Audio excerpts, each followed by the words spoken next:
Maquel, Sim. pode ficar à vontade, viu? Quando você quiser Ok. iniciar, fique à vontade, viu? Não, agora mesmo.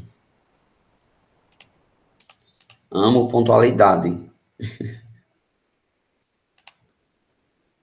Já é doença, eu acho minha, viu? Ser tão pontual.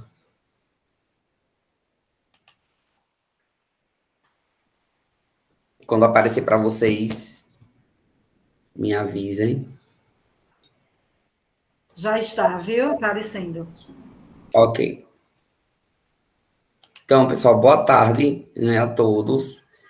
Sempre é bom estar com vocês novamente, né? Já está criando rotina. Graças a Deus, a dona Joselice gostou do meu trabalho. Sempre está pedindo para eu retornar. Espero que a gente esteja em breve presencialmente, né? Tô com saudade de vocês.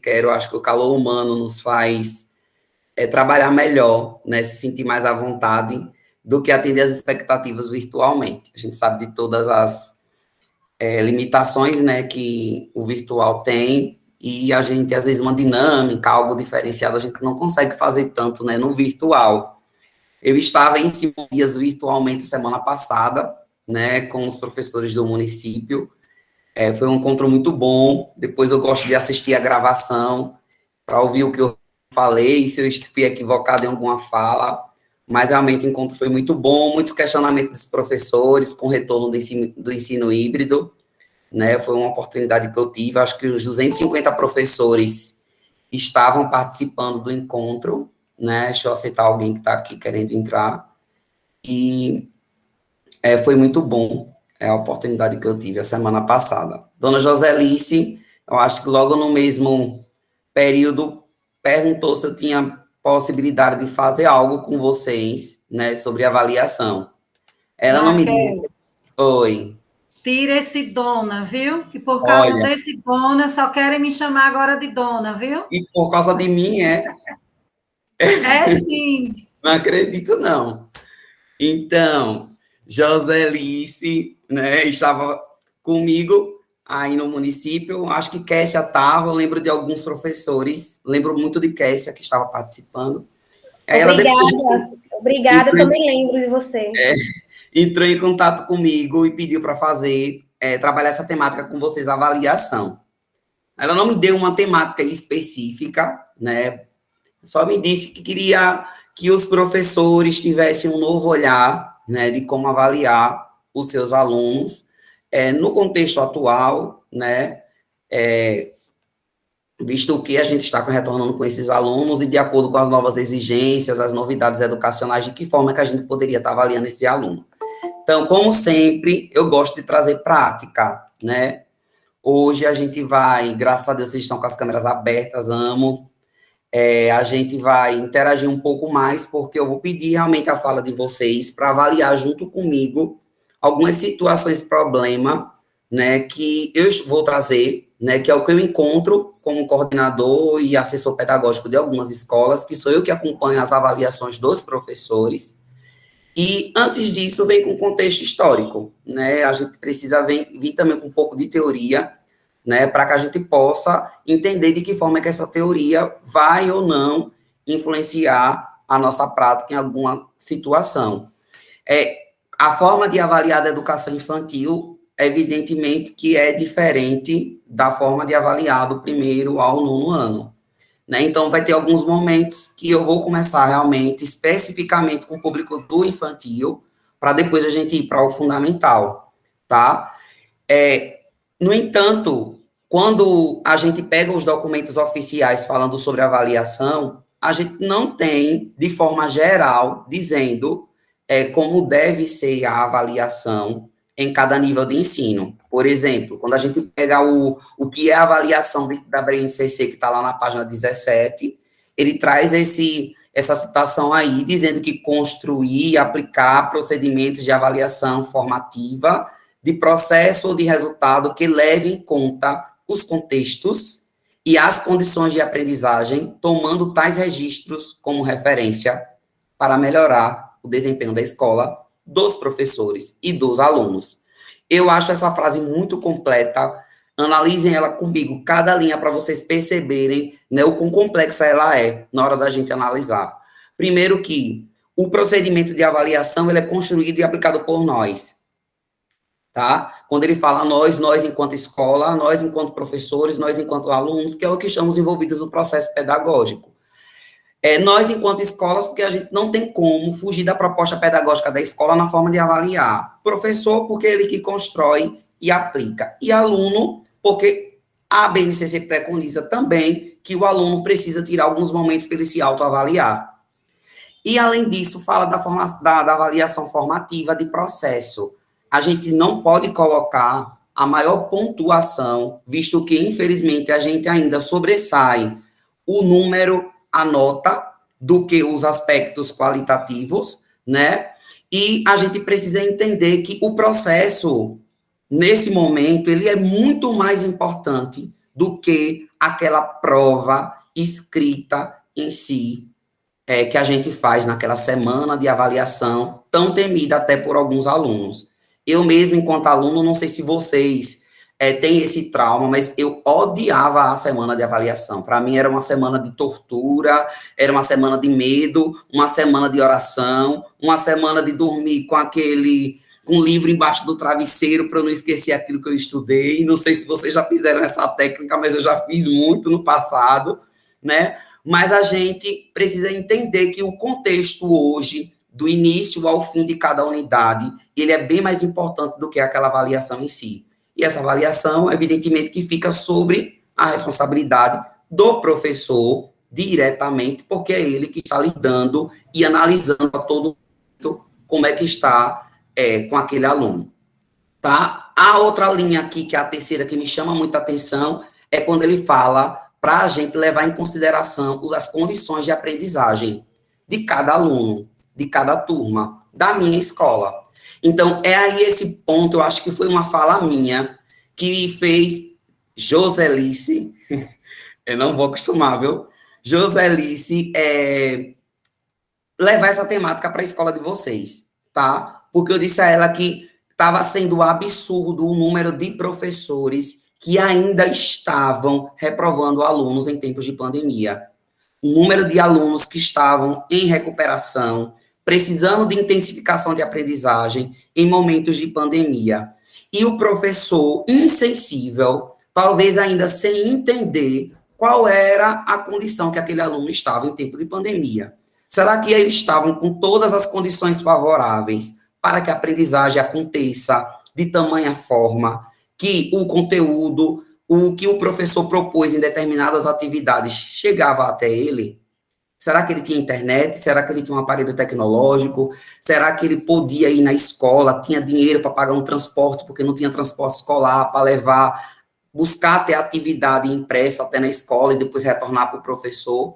Então, hoje o governo federal tem até um programa, né, que é o programa Busca Ativa Escolar, que eu comentei sobre ele há 8 dias atrás, em Simão Dias, falando da importância que ele teve nesse momento do município em si buscar ativamente esses alunos que estavam sem conseguir, de certa forma, receber algo de aprendizado nesse tempo de pandemia. E é interessante que quando eu vi essa frase na BNCC, veja só como ela se encaixa perfeitamente no momento que estamos vivendo.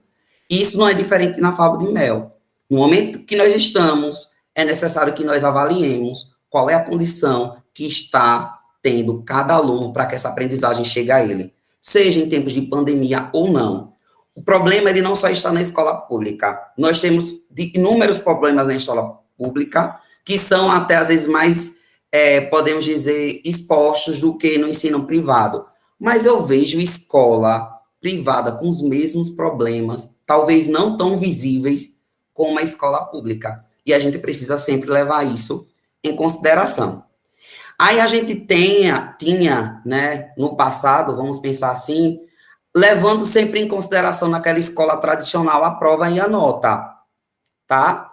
Onde a gente tinha aquela concepção de que aquilo trazia como verdade ou como erro.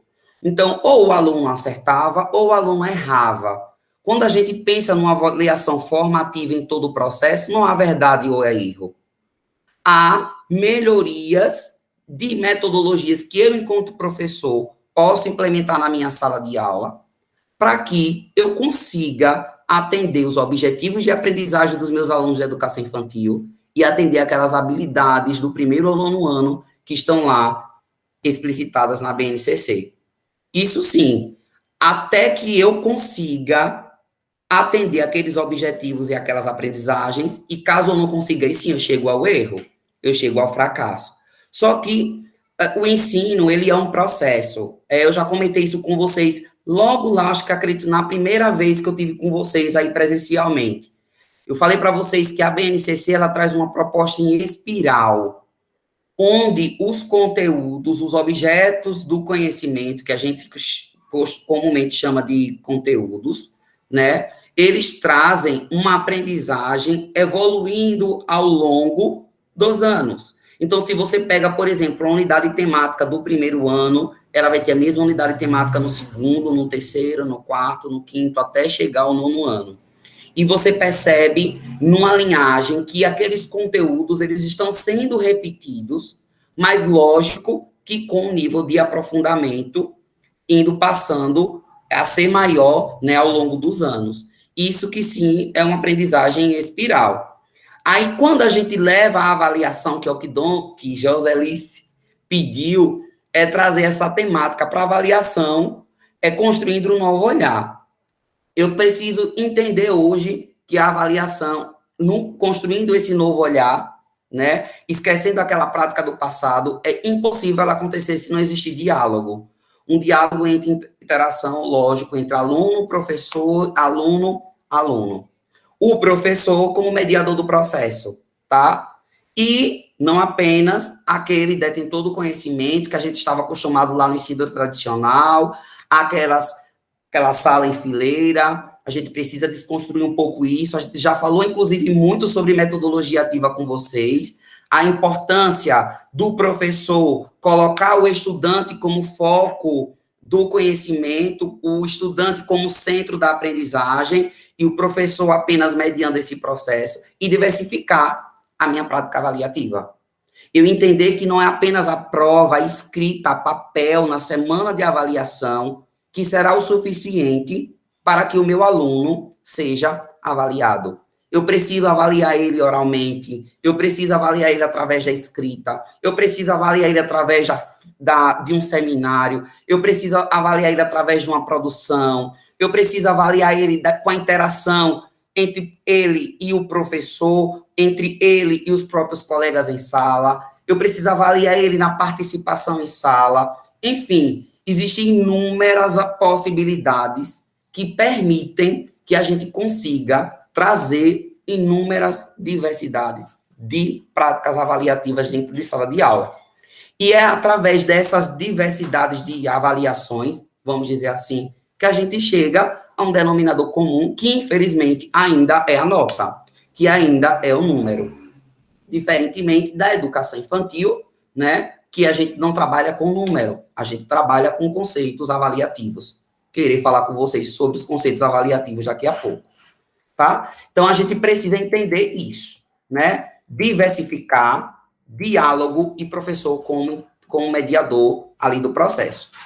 Aí, agora, eu trago novidade. Olha, eu nunca preparei, juro para vocês, um material. Eu estava até com grande expectativa para me reunir com vocês. Eu até conversei com o Joselice hoje e disse, eu preparei um material top, supimpa, porque é muita coisa nova que eu estou trazendo para vocês hoje. Muita. Talvez que vocês nunca tenham nem ouvido falar. Porque esse conceito que eu estou trazendo para vocês agora é um conceito 2021 trazido dentro dos livros da educação infantil do novo PNLD 2022. Então, o governo federal, agora, ele está mudando toda aquela concepção que eu tinha apresentado para vocês sobre BNCC, e exigiu que os livros didáticos trouxessem conceitos da década de 80, onde se nem pensava em BNCC, onde nem se pensava nas diretrizes curriculares nacionais, colocando nesses livros didáticos, e que provavelmente vai vir, lógico, também nas escolas, nos livros da escola privada, porque são mesmo as editoras, não tem como fugir disso, e aquilo que estavam nesses documentos que a gente lutou tanto para construir, diretrizes curriculares nacionais, as diretrizes curriculares da educação infantil, os parâmetros curriculares, a própria BNCC, os currículos estaduais, para trazer um conceito que vai de encontro com o que todos esses documentos traziam, que é o conceito de numeracia e o conceito de literacia. Então, esses dois conceitos, juro a vocês, eu já li muito, e tem um mês que eu encontrei em algum lugar eu lendo esses dois conceitos aí. É como eu falei, são conceitos da década de 80, desconsiderando todos os estudos dos últimos anos, das últimas décadas, sendo incluído nos livros didáticos e, infelizmente, indo de encontro com a BNCC, com a proposta que é lançada nela, com coisas absurdas encontradas no livro didático. Por exemplo, o pessoal da educação infantil, quando pegar o livro, vai vir o conceito de habilidade, e a gente sabe que nós não trabalhamos com habilidade na educação infantil, a gente trabalha com objetivos de aprendizagem, então a gente encontra livros para se encaixar nesse conceito sugerido pelo MEC. Mas por que o MEC exigiu esses conceitos? É muito polêmica a temática, muitas lives já está tendo com relação a isso aí. Porque a editora participa de um edital, onde esse edital ele precisa atender o que o MEC solicita. E o MEC, do governo Bolsonaro, infelizmente, eu preciso falar de política nesse momento, infelizmente, o MEC no governo Bolsonaro criou o Plano Nacional de Alfabetização, totalmente diferente daquelas propostas que a gente vinha na BNCC. E para atender a proposta nacional de alfabetização, ele exigiu que se colocasse esses conceitos. Então, vocês vão perceber, através dos conceitos, que é um pouco diferente, né, do que a gente via lá na BNCC, né? Tá aí o conceito de numeracia, de acordo com o artigo 2º, inciso 10, olha de onde? Do Plano Nacional de Alfabetização, o conceito de numeracia, ele é expresso com um conjunto de conhecimentos, habilidades e atitudes relacionadas com a matemática. Trata-se, assim, das habilidades que permitem resolver problemas da vida cotidiana e lidar com as informações matemáticas. Então, se você pegar o livro, hoje, que foi incluído esse conceito de numeracia, você vai ver que aquela ideia de educação infantil, onde a gente tinha como eixo estruturante interações e brincadeiras, vocês já viram isso comigo, é totalmente abolido. Porque o que o governo, nesse Plano Nacional da Alfabetização, quer é que o aluno saiba somar. É que o aluno saiba resolver um problema. Então, não aprender a resolver esses problemas utilizando aqueles campos de experiências que a gente já está cansado de saber que tem lá na BNCC. Aí tem alguns autores aqui que estão dizendo que os professores de educação infantil podem contribuir para o desenvolvimento da numeracia dos alunos por meio do ensino de matemática básica nesta fase. Gente, eu estou falando aqui, matemática base na educação infantil, visto que a ciência da cognição matemática tem demonstrado que, ao contrário do que se pensava, as crianças pequenas já possuem e desenvolvem, olha a palavra de novo, habilidades matemáticas desde muito cedo. Então, o que o governo quer, a partir do seu Plano Nacional de Alfabetização, é que na educação infantil agora a gente trabalhe com habilidade. Não trabalhe mais com campo de experiência e nem com objetivo de aprendizagem. Agora, vejam como é contraditório tudo isso que eu estou falando. Que a gente tem uma BNCC que foi aprovada lá em 2017 e que foi produzida pelo Ministério da Educação, só que em outro governo, e a gente tem agora um novo governo pensando e indo na contramão do que se foi criado lá em 2017. E agora fica aí esse problema, essa bomba mesmo na nossa mãe enquanto professor, para saber como é que vamos agir. Só para vocês terem noção como a situação está sendo grave. Há municípios do Brasil que nem aceitar o livro didático irão. Vários municípios eu já vi se pronunciando, nas lives que eu estou participando. Justamente porque a proposta pedagógica do município é uma, a proposta pedagógica da escola é outra, e tudo isso vai diferente ao que está trazendo no livro didático. E não tem como a escola e nem o município adotar um livro que vai de encontro com a sua proposta. Aí entra esse conceito agora de literacia, né, que já entra para a parte do português, chama atenção para esse porque ele traz até o ensino médio, não só apenas para a educação infantil, como foi lá em numeracia, tá? E ele diz que literacia é um conjunto de conhecimentos, habilidades e atitudes relacionadas com a leitura e escrita, bem como a sua prática produtiva. Trata-se de uma terminologia que vem sendo difundida. Lembra que eu falei? Olhe o conceito de qual década é. 1980. O conceito que nós estávamos utilizando e acostumados em 2020 era alfabetização e letramento. De acordo com o governo Bolsonaro e o Plano Nacional de Alfabetização, a gente deixa de avaliar o nosso aluno de forma com letramento e passamos agora a utilizar a literacia e a numeracia. Tá? Então, aquela ideia de letramento que nós tínhamos, que envolvia a língua portuguesa e a matemática, deixa de existir a partir de agora, com a proposta do Plano Nacional de Alfabetização, que nós, do ensino privado, estamos inclusos, né? E vamos para a literacia e a numeracia. Aí aqui ele fala, né, que é até o primeiro ano, desde a educação infantil, que a gente trabalha com a literacia básica. A gente tem aqui do segundo ao quinto ano, que a gente trabalha com literacia intermediária. E do sexto ao terceiro ano do ensino médio, a gente trabalha com a literacia. Me chamou muito a atenção, né? Essa literacia disciplinar, né? Que é o que tanto o governo Bolsonaro preconiza, que é a disciplina em si dentro da escola, né? E me chamou muito a atenção que era também um conceito que a gente tinha deixado de utilizar, né? Esse conceito disciplinar do aluno, né? A gente utilizava mais o conceito de componente curricular, matriz curricular, deixou de ser grade e passou a ser matriz, porque quando a gente falava grade, vinha aquela ideia de cadeia, de prisão. Quando você fala matriz, algo mais que surge como um lugar de origem, né, para disseminar outras coisas, né? Então, chama a atenção para esses dois conceitos. Estou trazendo bem por cima, tá? É bem mais aprofundado que isso, mas eu acho que antes da gente começar a pensar no novo olhar da avaliação, a gente precisa já saber que tem algo novo surgindo e que, infelizmente, talvez nós não consigamos fugir do sistema e teremos que adotar. Talvez a gente resista no início, né? Mas se as coisas ficarem muito amarradas como são, pode acontecer de José Liz chegar aí no Conselho Estadual da Educação com a documentação da escola, pedindo autorização de funcionamento, e se tiver fugindo dessa literacia e dessa numeracia, proposta que ela está levando para ser aprovada, talvez não aprove, para se alinhar ao que o Ministério da Educação está pedindo, certo?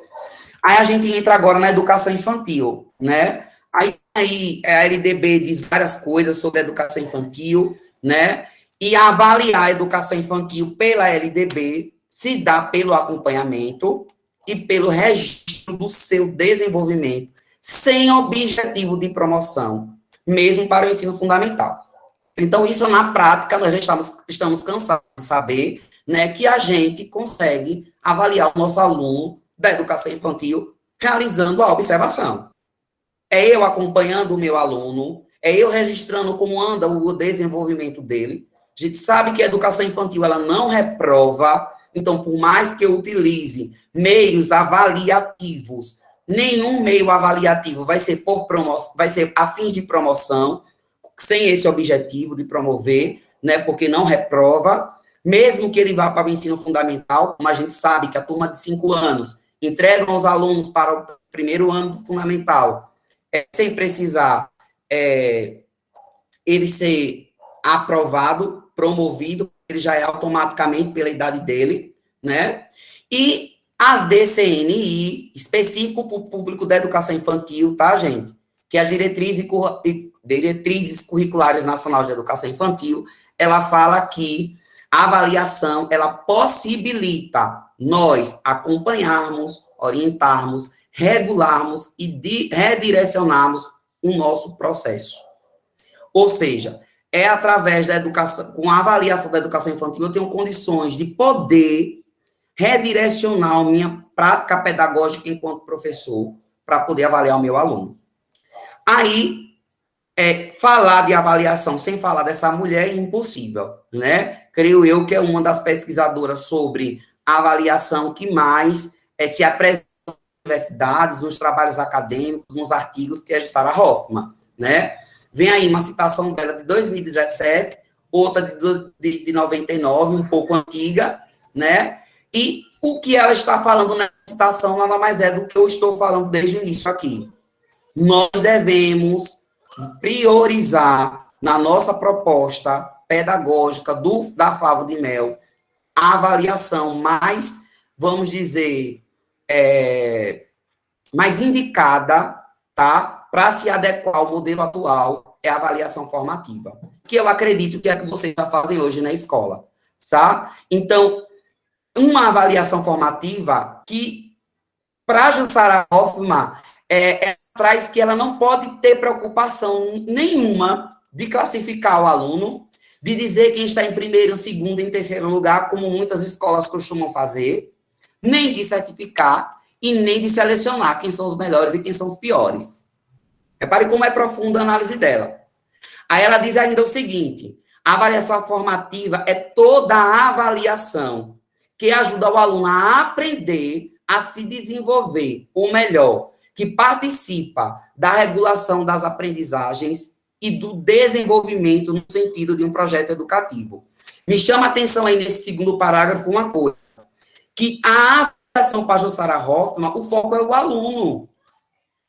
É a avaliação que eu tenho como centro o aluno, é pensando no desenvolvimento dele que ele está sendo avaliado.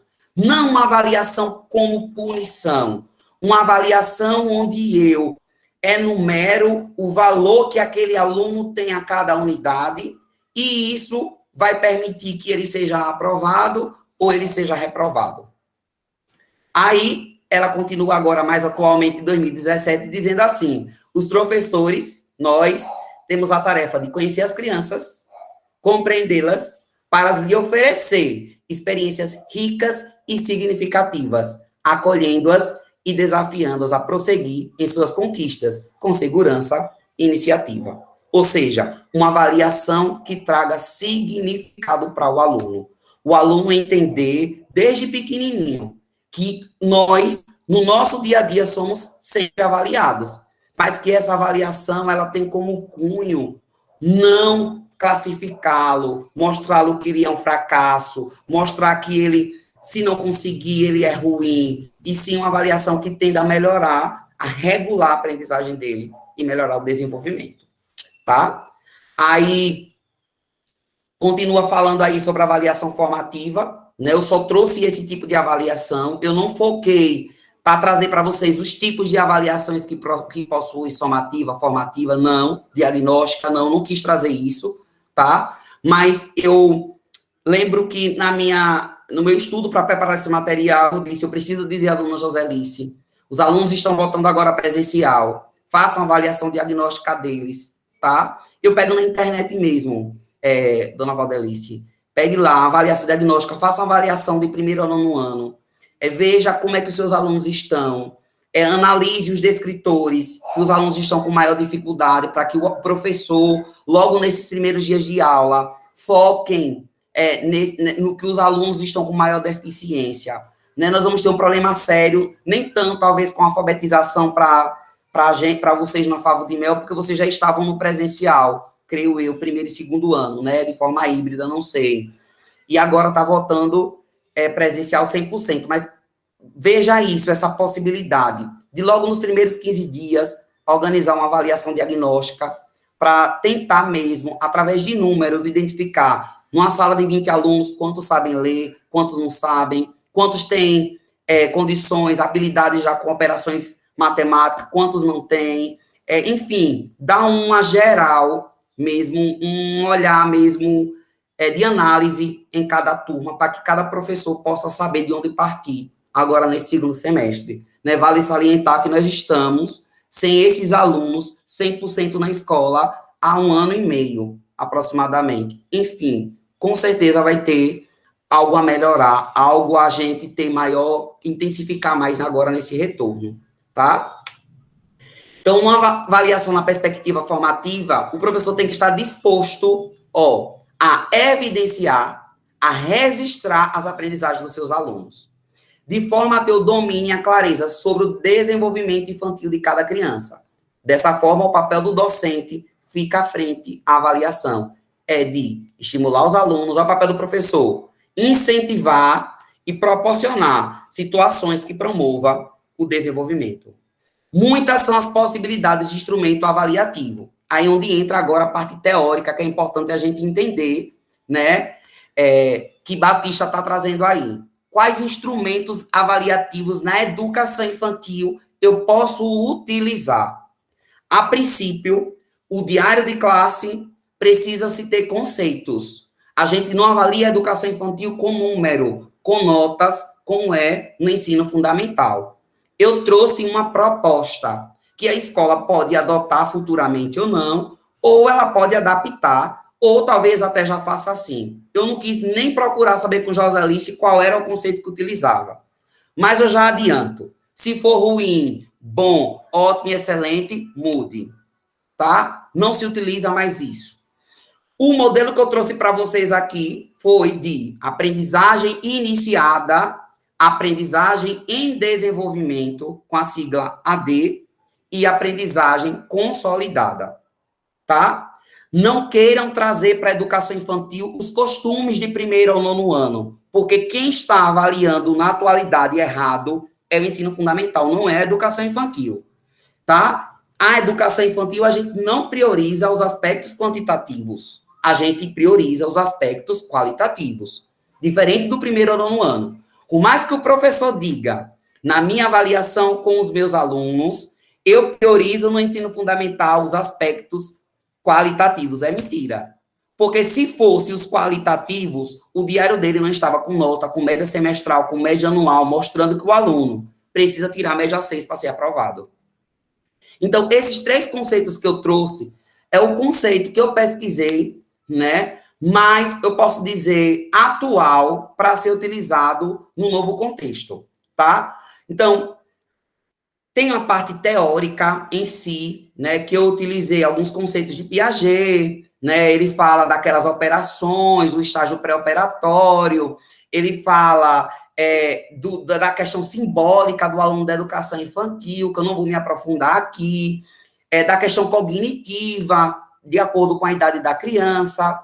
Então, eu trouxe 3 conceitos atuais, só que eu, ao mesmo tempo, quis trazer isso para a prática. Porque quando eu mostrasse para o professor, bem assim, na aprendizagem iniciada, é uma fase onde o aluno vai de contradição entre o desejo da criança de agir sobre as coisas e a impossibilidade de fazer exatamente por ainda não dominar as operações exigidas. Isso acontece porque as crianças estão na fase de assimilação e conseguem a incorporação dos elementos simbólicos, mas não conseguem construir um significado sobre ele. Eu disse, meu Deus, ela tem condições não tem condições de compreender, não tem condições de internalizar. Eu disse, meu Deus, quando o professor vê um negócio desse, teórico, tão complexo, ele vai dizer bem assim, e eu não sei se meu aluno está assim, mas na prática, o meu aluno em sala, como é? Quando é que eu vou dizer que o meu aluno vai estar com a aprendizagem iniciada? Aí eu fiz aí, esse texto é meu, né, onde eu coloquei.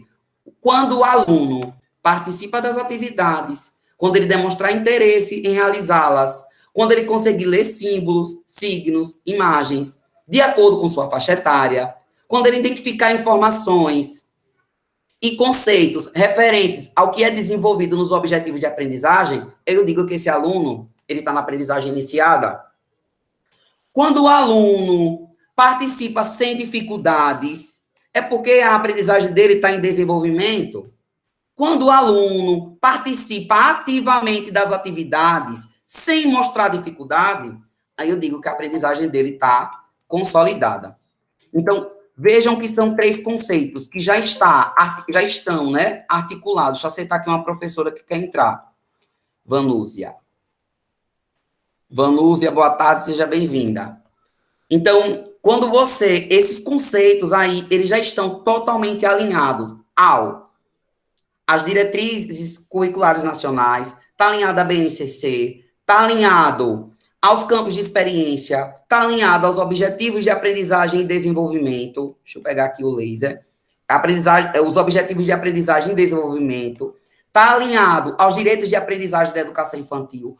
Porque eu peguei a teoria de cada conceito, mas eu também trouxe de que forma é que essa teoria ela é aplicada na prática.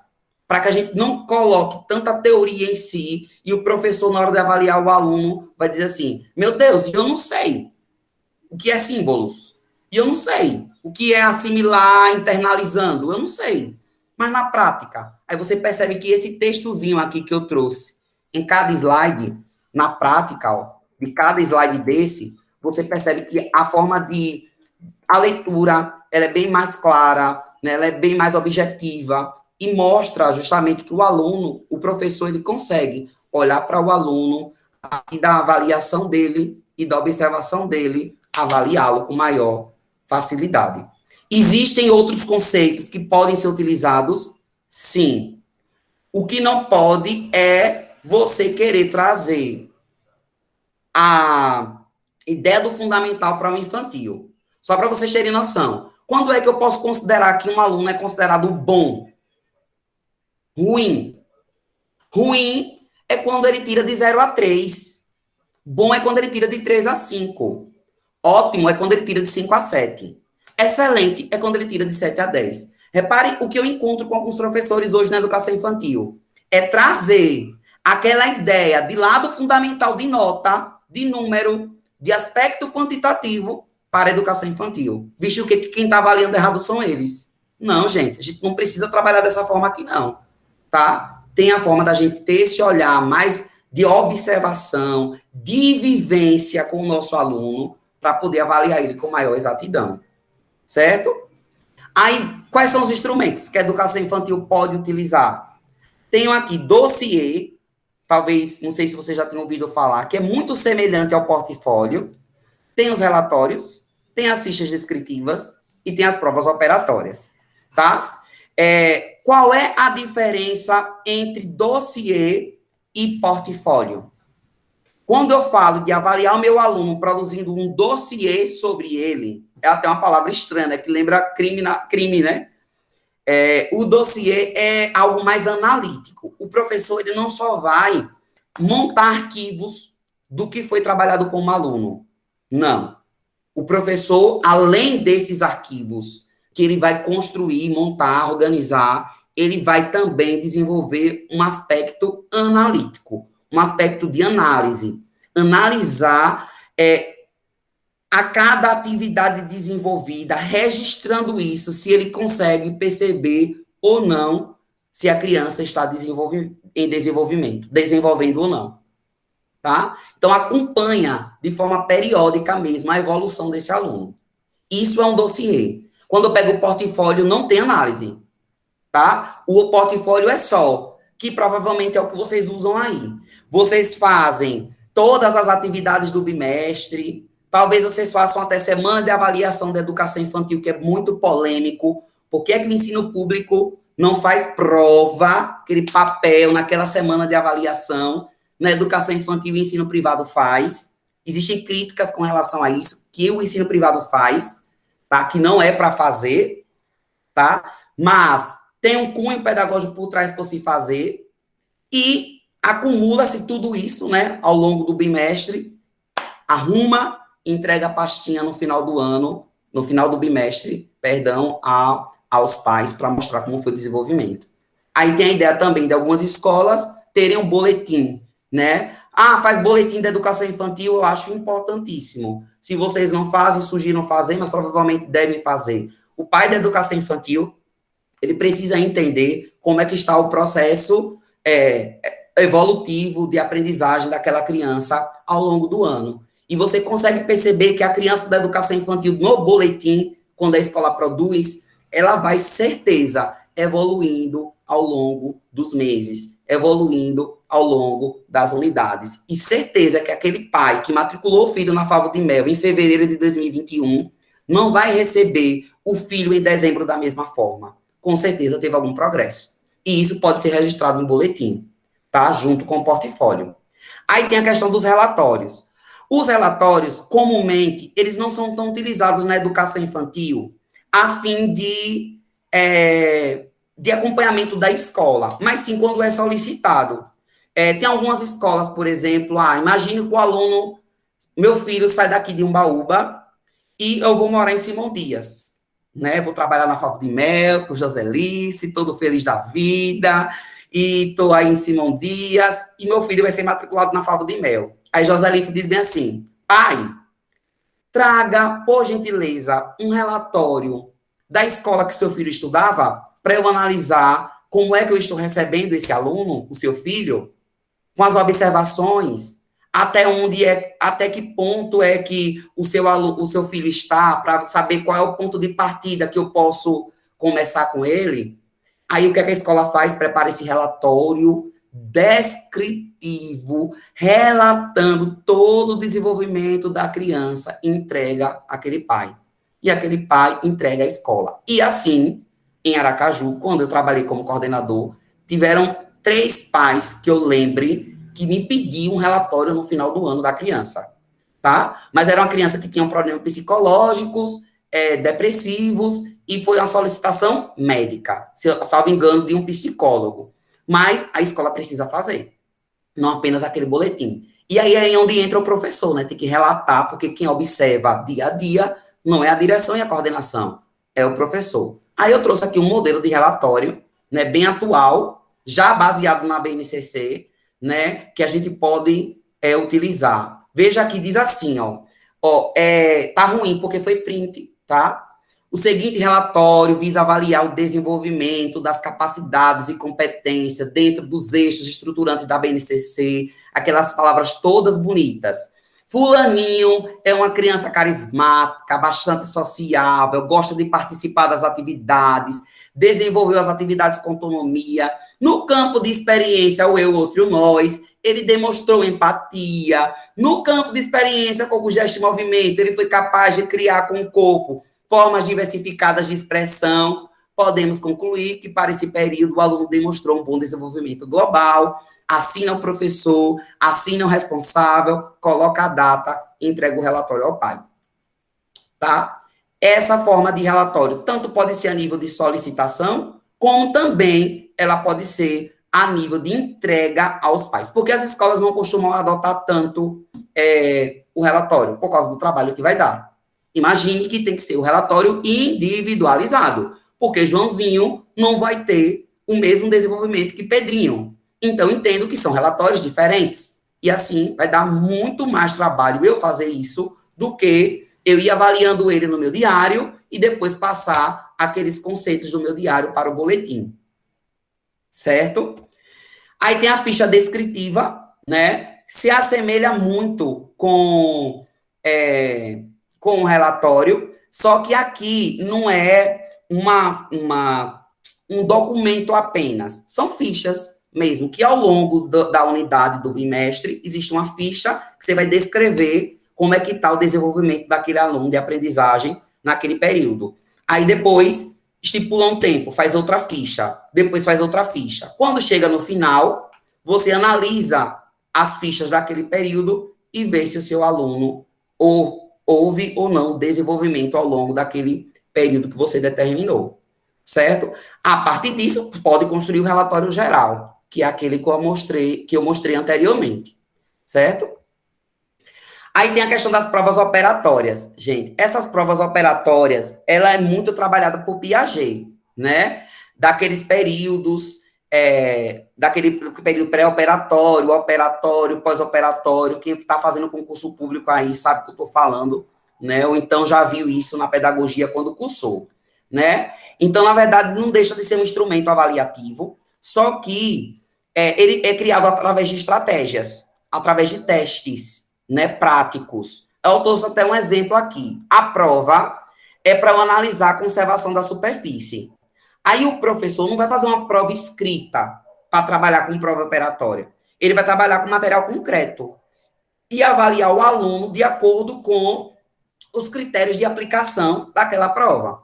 Então, eu entrego 2 pranchas verdes, 16 quadrados vermelhos, 2 vaquinhas, que pode ser de EVA, cartolina, papel cartão. Qual é o objetivo dessa prova operatória aí? É eu avaliar o meu aluno de acordo com a sua percepção, feita a quantidade de ração colocada em 2 pastos diferentes. Repare. Aí são montados 2 pastos com uma vaquinha em cada pasto. Sendo que no primeiro pasto, a disposição da ração em termos de quantidade é diferente do segundo. Então, eu já estou trabalhando quantidade aí. Podem ser aplicados alguns termos lúdicos para melhorar a capacidade da criança, sem dúvida nenhuma. Aí pergunta a criança, qual dos pastos a vaquinha comeu mais? E a criança vai lhe responder, de acordo com a quantidade de ração que você colocou para cada vaquinha. Aí, de acordo com a resposta da criança, é que você vai identificar qual é a fase operatória que ela está. Se ela está numa fase, repare como ele diz aqui, ó, avaliação, na fase conservativa, na fase intermediária. Quando for intermediária, as respostas não têm justificativas completas, mudando conforme as aplicações de cada prova. Conservativo, a criança já tem alguma noção de quantidade e até justifica o óbvio. Se você aplicar um teste como esse para uma criança de 3 anos de idade, de 4 anos de idade, de 5 anos de idade, você vai perceber que a noção de quantidade por faixa etária, ela é totalmente diferente. E, com certeza, você vai ver avanço da criança ao longo dos anos, né? Ao longo da faixa etária, vamos dizer assim, se é de 3, 4 ou 5 anos de idade. Tá? Eu vou colocar 4 e 5 aí, porque eu estou falando só de pré-escola, não estou falando de creche de 0 a 3, certo? Aí eu tenho aqui algumas atividades preparadas com a função de avaliar habilidades, né? Eu posso avaliar habilidade através de reconhecimento de cores, através de classificação, registro de números, fase de desenvolvimento de leitura e escrita, reconhecimento e registro do alfabeto. Eu posso avaliar o meu aluno de forma coletiva, em dupla, que não é a situação do momento agora, porque a gente não vai poder por causa do distanciamento. Atividade coletiva, que escola ama fazer passeio, ama fazer gincana, alguma data comemorativa que eu tenha que fazer na minha escola, que é bem evidente, que eu gosto de, seja o folclore, seja São João, seja o Natal, e eu consigo avaliar o aluno com a sua interação coletiva ou algum projeto que a escola desenvolva, certo?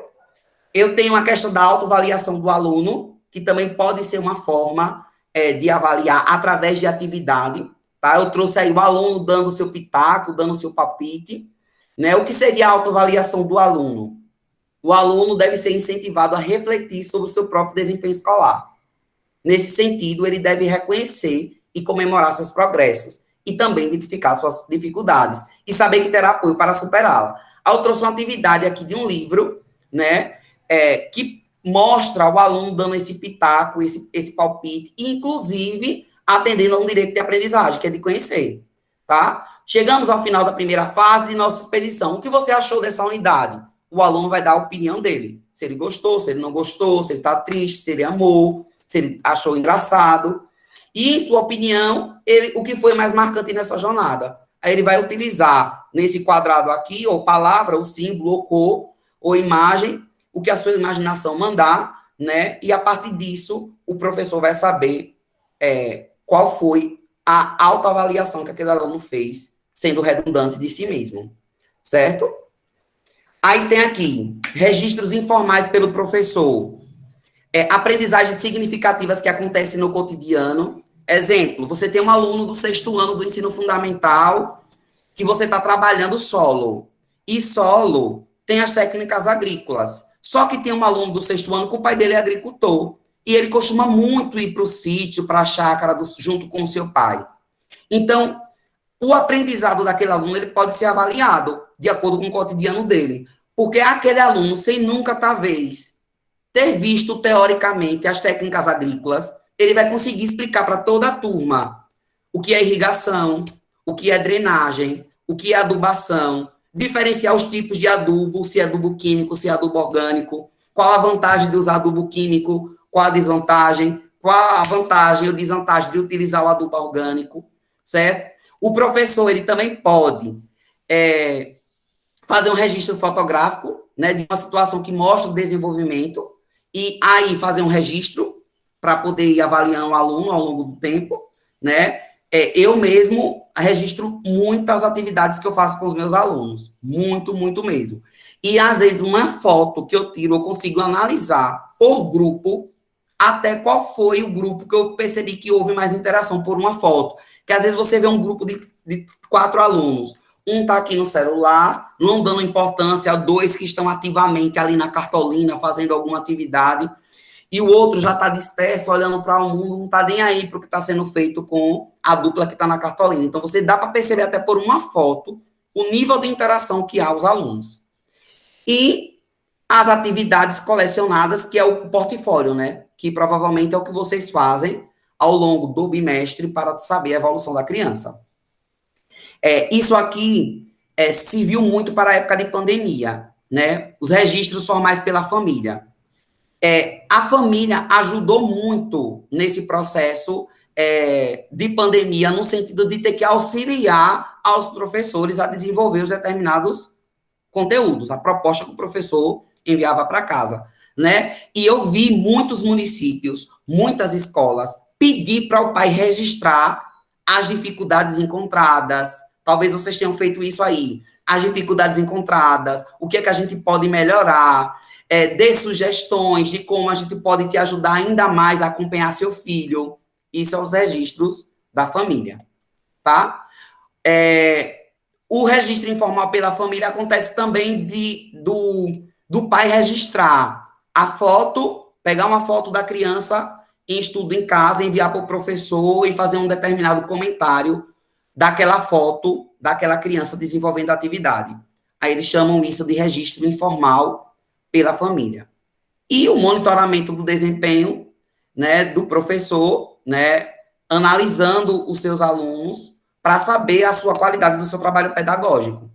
Porque ai de quem pensar que uma avaliação ela só tende a avaliar o aluno. Ela também, infelizmente, avalia muito o nosso trabalho, né? Eu que trabalho muito frente à coordenação, vejo que suspeito muito quando uma turma está com muitos alunos com nota baixa. Provavelmente isso já aconteceu alguma vez aí na Favo de Mel. Muito aluno com nota baixa. E agora, o que eu vou fazer? A culpa, será que realmente era do aluno? Será que o professor está com a prova dele, a avaliação escrita, condizente com o planejamento, condizente com o que ele está aplicando em sala de aula? Será que as questões que tem na minha prova, aplicada ao aluno, elas estão no nível da minha aula? Será que realmente eu estou cobrando aquilo que eu estou falando, no nível que eu estou fazendo? Precisa ser pensado, né? Então, uma turma com muita nota baixa é de se repensar.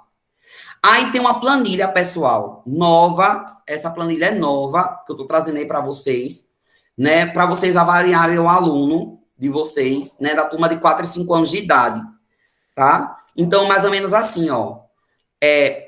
Mila é uma aluna. A escrita do nome dela, o que é que ela é no mês de fevereiro? Ela não registra.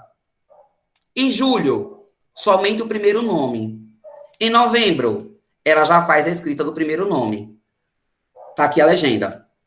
O alfabeto, em fevereiro, ela faz o A, o X, o B e o K. Em julho, ela faz o K e o Y. Em novembro, ela já faz o alfabeto inteiro. A fase da leitura e escrita. Tem a fase pré-alfabética, tem a alfabética parcial e tem a alfabética completa. Aí eu registro aqui em cada mês qual é a fase que essa criança está. Eu tenho também o reconhecimento de números. Mila, ela reconhece os números, informar quais os números que a criança já reconhece. Em fevereiro, ela não reconhece nenhum número. Em julho, ela já reconhece o 1, o 2 e o 5. Em novembro, ela já consegue reconhecer os numerais de 1 a 9. Como é que está o traçado dos números? Ela está fazendo o traçado incorreto, do 4, o 5 e o 9. Em julho, ela faz o do 4. Em novembro, ela já faz todos. Conta. Como é que essa aluna é contando? Então, essas fichas avaliativas aí, na verdade, eu chamo uma ficha de monitoramento. É uma ficha individual, onde eu vou analisar o meu aluno em diferentes vertentes, que pode, inclusive, ser criada pelo próprio professor. Não apenas de acordo com essa sugestão que eu estou trazendo aí. forma geométrica, desafios de matemática, contagem. Não, o professor pode dizer assim, eu quero avaliar o meu aluno se ele pula, se ele tem coordenação motora, se ele consegue caminhar no chão em linha reta. Aí você coloca a legenda e você vai acompanhando isso, registrando, monitorando o desempenho da criança ao longo do ano, tá? Com relação ao ensino fundamental, 1º a 9º ano. Gente, um slide eu consigo mostrar para vocês uma prova escrita, o que ela não deve faltar no 1º ou 9º ano, visto que é o que todas as escolas que pelo menos eu conheço mais fazem. É a prova escrita com uma avaliação maior para compor a nota. Todo mundo, de 1º ou 9º ano, na semana de avaliação, faz uma prova escrita. Mas o que é que essa prova ela não pode faltar? Eu coloquei 5 coisas, que na hora que eu olho uma prova, eu já percebo se a prova está ruim ou não, sem ler. Uma prova ela não pode faltar interpretação de texto, independente da disciplina. Professores de matemática do 1º ao 5º ano, professor de matemática do 6º ao 9º, texto também é função da matemática. O aluno também tem que ler na sua disciplina. E outra, ele vai começar a se espantar, viu? Porque ele vai olhar uma prova e vai olhar um texto na prova de matemática. Como assim? É de português, é? Cansei de aplicar a prova de matemática com texto e o aluno me perguntar, professor, essa prova eu acho que não é de matemática não, com tanto texto. Charge, tirinha, cartoon, não pode faltar. Pode pegar prova de Enem, prova Saeb, provinha da ANA, qualquer prova, avaliação externa que os nossos alunos poderão fazer futuramente. Se falta interpretação de texto, se falta charge, se falta tabela, se falta gráfico, se falta análise de imagem. 5 coisas que não podem faltar numa prova de 6º ou 9º ano. E de 1º ao 5º. Análise de gráfico. O aluno precisa aprender a interpretar um gráfico em pizza, um gráfico em torre, todos os tipos de gráfico que existem. Porque aí ele vai precisar daquilo para a vida dele. Ele vai assistir o Jornal Nacional todos os dias e ele vai ver que a pandemia tem lá um gráfico com média móvel dizendo o número de mortes diariamente. E é um gráfico, aquele gráfico, acho que é de linhas que chama, professor de matemática, depois aí me lembro, eu esqueci o nome daquele gráfico, acho até bem bonitinho. É até mais difícil de interpretação, né, do que esse aqui que está na imagem, por exemplo. Então, o aluno precisa saber interpretar isso. Assim como tabela. O aluno olhar para uma tabela, saber interpretar. E eu coloquei essa imagem aqui representando o Fordismo, né? Mas só foi para mostrar que o aluno também precisa saber olhar para uma imagem e, sem precisar de um texto, saber interpretar o que é que está acontecendo. Então, eu, como coordenador de uma escola, em uma reunião de professor, início de ano, é a primeira coisa que eu instruo. Prova de vocês precisam seguir essas 5 vertentes aí, independente da disciplina. Texto, imagem, charge, gráfico e tabela. Tá? Que isso é o que a gente chama de contextualização. Outra coisa que serve é a educação infantil ao 9º ano. Gente, estética. Eu sou extremamente chato com o professor com relação à estética de prova. Cuidados que precisam ter na hora da elaboração, da padronização daquela prova. A escola precisa definir um cabeçalho padronizado para utilizar em todas as turmas. A escola precisa definir uma letra específica para todas as turmas. Qual é a que eu indico? Arial Times. Qual é o tamanho da letra que vai ser utilizado e o tipo de letra que vai ser utilizado. A educação infantil, existe uma letra cursiva, não sei se vocês conhecem, que chama Mamãe que nos faz. Né? É uma letra que não vem no Word, ela precisa ser baixada no computador, né? E depois ela fica já automática no Word. Eu uso muito aqui na educação infantil, né? E é uma letra cursiva, lindíssima a letra. E a gente costuma usar muito na educação infantil essa. Mas de 1º ao 9º ano, a que eu oriento é a Arial Times, que a gente está seguindo aí a regra da BNT. Eu acredito que são as letras de boa leitura, boa visualização, né? Lembrem que alunos que estão na fase de leitura, de 1º ao 3º ano do fundamental, vou falar 1º e 2º ano, precisa ter uma letra um pouco maior para facilitar o entendimento dele de leitura. De sexto ao nono ano, para economizar e ajudar a Joselice, eu coloco letra tamanho 10, certo? Enunciados das questões, eu coloco em negrito, é a orientação que eu dou, para que o aluno consiga identificar onde é que está a pergunta e onde é que está o local de resposta. Seja a linha ou seja a alternativa de marca X. As letras das alternativas objetivas, elas precisam ser padronizadas em todas as provas. Ou você coloca o A com um pontinho maiúsculo, ou você determina o A minúsculo com um pontinho. Qual é que eu oriento? Se é de marca X, o A maiúsculo com um pontinho. Tá? Cabeçalho padrão para todas as turmas, eu já falei. Colocar na prova quadro descritivo de notas de todas as atividades que foram desenvolvidas ao longo do bimestre.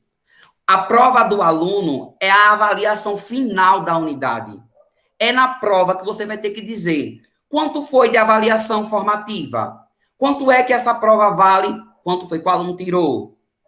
Projeto, valeu tanto, o aluno tirou tanto. Depois eu somo isso e está a média lá na prova. O pai, quando recebe a prova do aluno, ele recebe um parâmetro geral da unidade de qual foi o valor que o professor avaliou de cada atividade desenvolvida ao longo do bimestre. Eu acho importantíssimo colocar esse quadro descritivo aí. A outra coisa, valor de cada questão em parêntese após o enunciado da questão. A questão vale 1/10, coloque um parêntese em branco para o professor colocar, depois da correção, quanto foi que ele tirou. Se valia meio ponto, ele tirou 0,3. Então, o aluno precisa saber de cada questão qual é o valor que ela tem e quanto foi que ele tirou. Diversificação de questões. Gente, colocar questões objetivas, subjetivas, de interpretação, de análise, de pintura, tá? Eu costumo evitar questões de cruzadinha. Eu já estou deixando de utilizar questões de completar, que são questões muito diretas, que não colocam o aluno para pensar, e as provas que tem aí externas, você não está vendo de forma nenhuma questões desse tipo mais, se não for questão de interpretação contextualizada, né? Questões digitadas. Quando eu falo questão digitada, uma prova de um professor, ela não pode vir com uma foto que tirou no celular e colou, não. Uma prova do professor, ela não pode vir com uma foto de um livro que eu coloquei na minha prova, não. A prova do professor tem que ser digitada 100%. Até plagie de um livro, não tem problema, não. Agora, digite na sua prova. Não uma foto dentro da sua prova, tá? É essencial que o aluno entenda que ele tem um espaço para colocar suas respostas. Se for uma questão discursiva, coloque linhas. Se for uma questão de cálculo, matemática, costuma fazer muito isso. É antididático o professor fazer uma prova de matemática e entregar uma prova avulsa, uma folha avulsa para o aluno fazer os cálculos. O aluno tem que fazer o cálculo embaixo do enunciado. Tá lá a primeira questão, coloque lá o espaço em branco para que o aluno responda os cálculos embaixo do enunciado. Facilita a vida do professor na hora da correção, garante segurança, porque aquela folha avulso não vai ser perdida, tá? Porque ela está fora da prova. E ali o aluno tem condições de ter um parâmetro das questões que ele está respondendo, que ele falta responder. Eu já vi tanto aluno fazer questões de matemática em prova avulsa e não respondeu porque esqueceu. Era uma prova avulsa. Ele não tinha percepção de espaço, do que faltava ou não. E a outra indicação aí são observar os verbos de comando de cada questão. Aí a gente entra agora. O que é verbos de comando? Taxonomia de Bloom. Na questão, o que é que você quer do aluno? Você quer que ele liste, resuma, responda, escolha, selecione, share, diferencie, justifique, realize, explique, identifique, utilize. O que é que você quer do seu aluno? Nas escolas que eu acompanho, eu costumo até pedir ao professor, grife o verbo de comando. Existem situações onde o professor pede bem assim, realize Relacione a segunda coluna de acordo com a primeira. Aí tem lá A, B, C, D de um lado e do outro lado tem 4 parênteses em brancos para o aluno fazer a correspondência. Só que teve um aluno que disse assim, eu não vou fazer a correspondência, eu vou ligar. É a mesma coisa. Onde eu fosse colocar a letra A do lado de cá, na segunda coluna, eu vou só fazer ligar A e vou ligar para o parêntese em branco. Um aluno desse, ele tem que tirar 0. Por que ele tem que tirar 0? Porque o objetivo e a habilidade que você queria daquela questão do aluno era que ele fizesse a correspondência e não ligasse. Então, a gente precisa entender o que é que a gente está pedindo na questão e mostrar ao aluno que isso é importante na hora da avaliação. Que ele identifique qual é o verbo de comando que está solicitado em cada questão. Aqui tem mais verbos, tá? É a taxonomia de Bloom, não sei se vocês já ouviram falar sobre ele, né? Comente, edite, analise, crie, aplique. Então, são verbos que você utiliza, né, para que você consiga atender uma determinada habilidade daquele aluno, tá? Aí tem aqui falando mais um pouco sobre, eu vou disponibilizar esse slide depois para vocês, tá? Para a dona Joselice poder compartilhar no grupo, vocês leem com mais exatidão o que quer dizer cada dimensão, o que quer dizer, quando eu quero que o meu aluno lembre, quando é que eu quero que o meu aluno entenda, quando é que eu quero que o meu aluno aplique, analise, avalie, crie. E isso, ele é progressivo, tá, gente? Eu começo de lembrar até que o meu aluno ele consiga criar, certo? Aí agora, dona Joselice, não adianta. Eu quero que a senhora indique professores da educação infantil, tá? Eu trouxe 20 exemplos, eu acho que eu já extrapolei no horário, né? 3:10. 20 exemplos eu trouxe. E agora eu quero que os professores da educação infantil, a senhora direcione aí alguém que eu não consigo ver porque eu estou apresentando o slide. Eu trouxe uma atividade da educação infantil e eu quero que o professor olhe nessa atividade qual é o erro dela. A senhora indica o professor ativa o microfone e... Joia. Então, Vanessa aí, Gilvânia estão, né? Vanessa e Gilvânia, cate aí o erro. Pode ser 2, né? Pode ser, sem problema. Uma ajuda a outra. Olhando essa imagem, qual o erro? Essa atividade. É uma atividade de educação infantil, não independe da idade, não importa. Quero que vocês analisem pedagogicamente o que é que podemos encontrar de erro nessa atividade. Todas têm erro, certo, gente? Todas têm problema. Na minha visão, Evaldenice, na minha visão, o tamanho da letra. Não é o tamanho. O tamanho aí, para mim, ainda é o mínimo. Tem outro erro. Tem outro? Tem.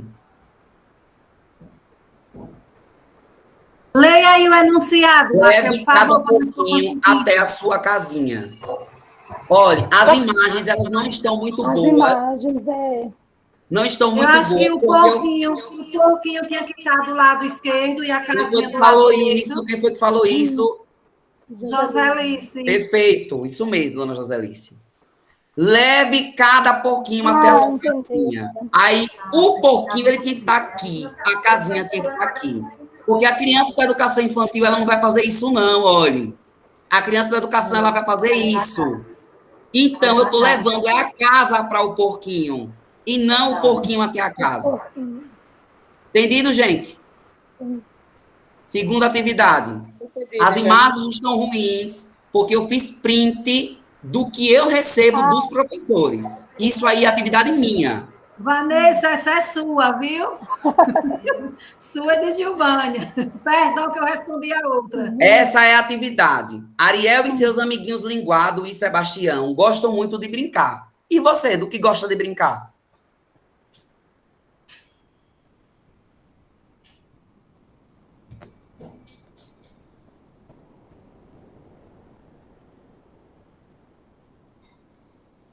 eu estou bronca, não sei. O que é que a questão está pedindo para o aluno fazer? Você consegue identificar? Pode falar? Sim.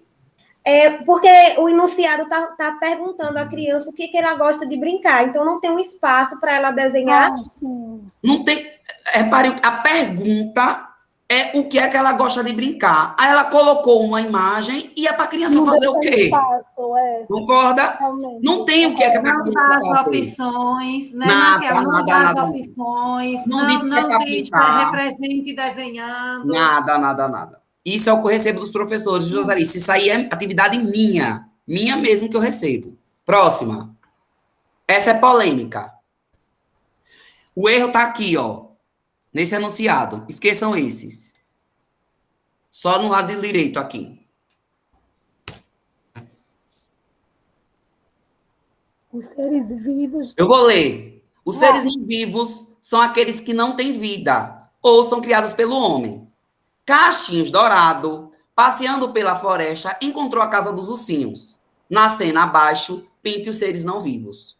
Qual dessa imagem aí são seres não vivos?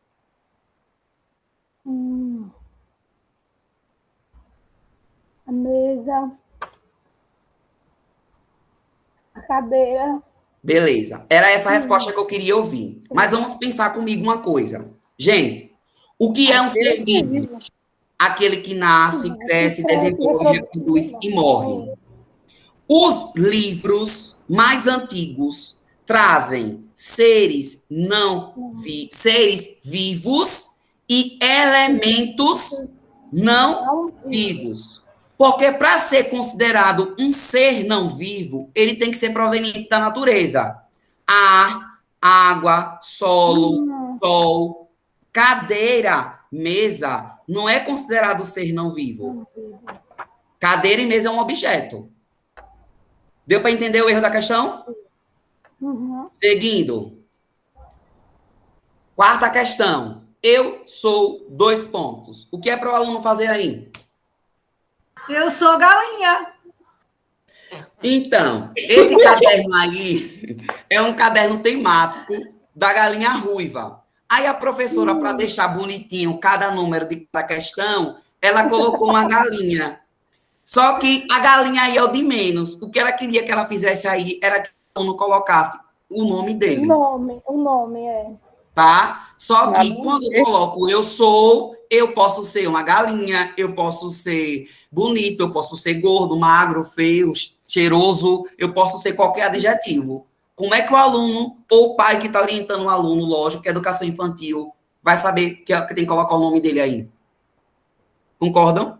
Eu sou. Olha essa questão. A galinha ruiva é muito esperta. Ela colheu milho na roça e foi para a cozinha preparar um delicioso bolo de milho. Olhe as imagens com atenção.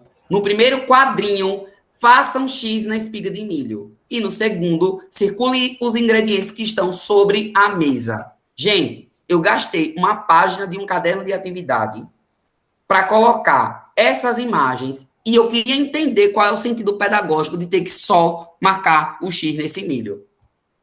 Qual o conteúdo que está sendo trabalhado aí, pelo amor de Deus? E pelo menos contasse as espigas do milho. Nada, não trabalha numeral, não trabalha pintura, não trabalha nada. É só marcar o X na espiga. Eu, sinceramente, até hoje não consigo entender qual era o objetivo dessa professora. Mas tem que ver. Vamos continuar. Uma floresta encantada, 3 porquinhos artistas saíram da casa da mãe e foram morar sozinhos. Essa é a atividade. É para fazer o quê? Nada, ela só falou. Nada, só Não está falou. específico, né? Acredito que a professora vai deduzir que as crianças pintem. Pois mas não está uma explícito. atividade avaliativa, o aluno não vai ter que deduzir, ele vai ter que ver o que tem que fazer. Tem que ter o comando, né? Lembra a taxonomia de Bloom, tem que ter o comando para a criança entender o que precisa ser feito na atividade. Olhe essa eu digitei, por isso que está tão bonitinha. Mas eu recebi isso aí. Circule abaixo um grupo com 3 elementos. Qual o erro? Porque já tem um círculo.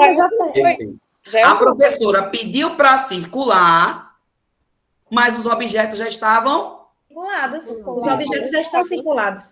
Pare que coisa simples, mas que tem esses vacilos, viu? Olhe essa. Circule a verdadeira Cinderela. Eu perguntei à professora qual era a Cinderela falsa.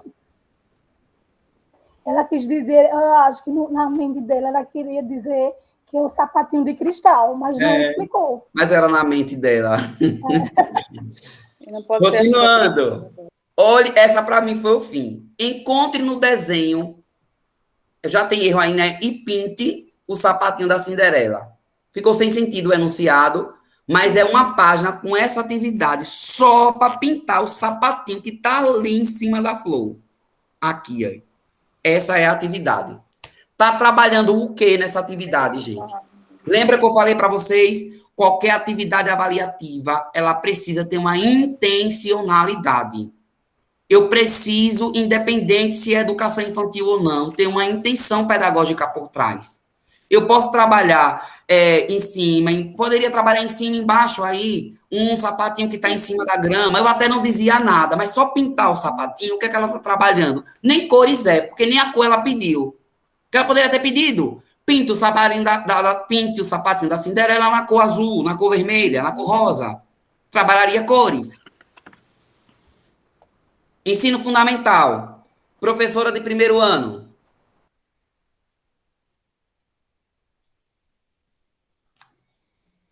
Não dá para enxergar direito, não. Não dá, não?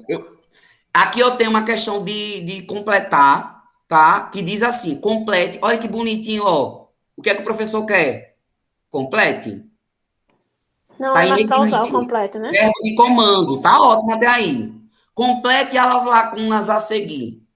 Aí Mas tem não- como legado. Aí é um trecho, Maquel, tirado lá da parte do conteúdo, né? Do Perfeito. livro. Aí eu pergunto à senhora, Joselice, Terrível, eu odeio esse tipo de questão. qual é o sentido que tem de um professor copiar um parágrafo do texto da página anterior, colocar em uma questão de uma prova e pedir apenas para o aluno pegar as palavras de lá e trazer para cá? Eu quero Levar o saber o que é que aluno está sendo até... avaliado aí. Nada. Quando é que eu posso utilizar a questão de completar no ensino fundamental? Se colocar a questão de completar, coloque que não tenha no texto e coloque as palavras em uma caixa para o aluno selecionar e colocar nas lacunas. Entendeu? Poderia até fazer isso. Exemplo, aqui eu tenho quantos traços? 2, 4, 6, 7. Então, colocaria um quadro aqui, ó, com as 7 palavras, para o aluno identificar qual a palavra que se encaixa. Desse jeito, eu até acho menos pior, tá? Agora, para tirar do texto ou colocar de completar sem nem ter no texto e nem sem ter esse quadro, eu reprovo totalmente. Não coloco questão desse tipo na escola que eu trabalho, não. Tá?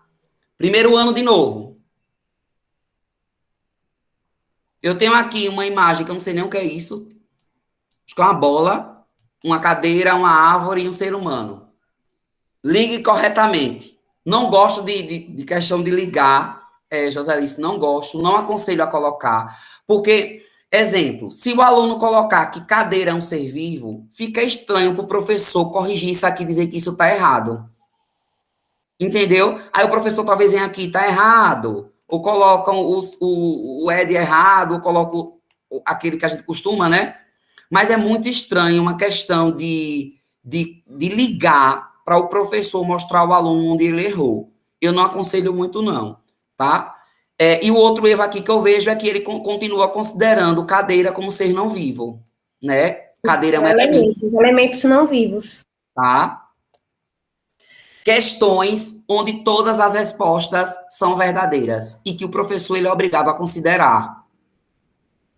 Para mim, também não deve ser usada, na minha concepção, tá? O que faz parte da paisagem onde você mora? Pinte os quadrinhos. A professora lá do segundo ano, ela vai ter que saber o trajeto de todos os alunos da escola até a casa dele, para ela poder avaliar o aluno dela e saber o que o aluno marcou certo ou errado.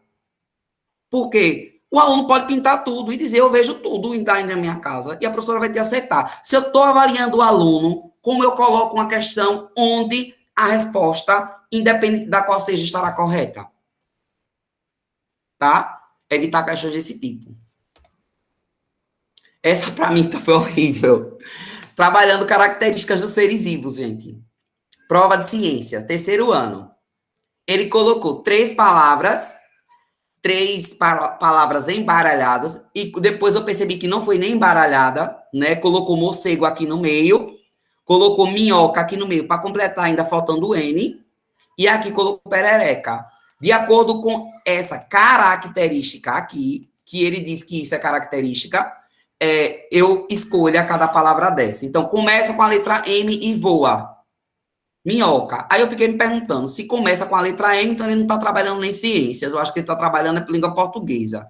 Já comecei daí.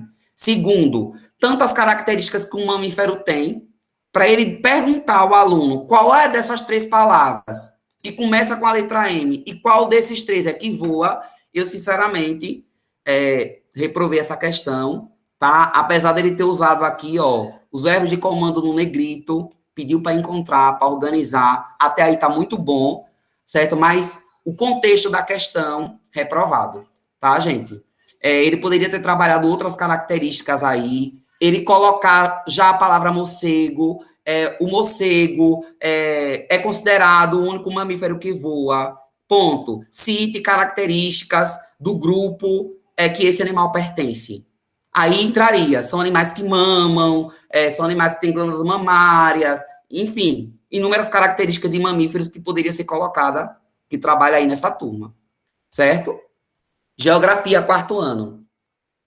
Pinte de amarelo uma frase. Gente, eu nunca tinha visto na minha vida um professor pedir para pintar uma frase. Eu achei tão estranho. Não sei se vocês concordam comigo, mas pintar uma frase. Sei lá, assinale a alternativa correta, circule a alternativa correta. Agora, pintar de amarelo a frase relacionada à formação de cidade. Eu achei infeliz o comando da questão, tá? Pedir para pintar e ainda especificar a cor de amarelo aí para uma turma de 4 anos, de 4º ano. Para mim, colocaria outro comando aí. Assinar a alternativa que representa a formação de cidades. Acho que já estava suficiente, tá? Essa questão aqui era para ter colocado sem a correção. Repare, 6º ano, ciências. O professor está aí? Ciências, Valdeir está? Acho que não.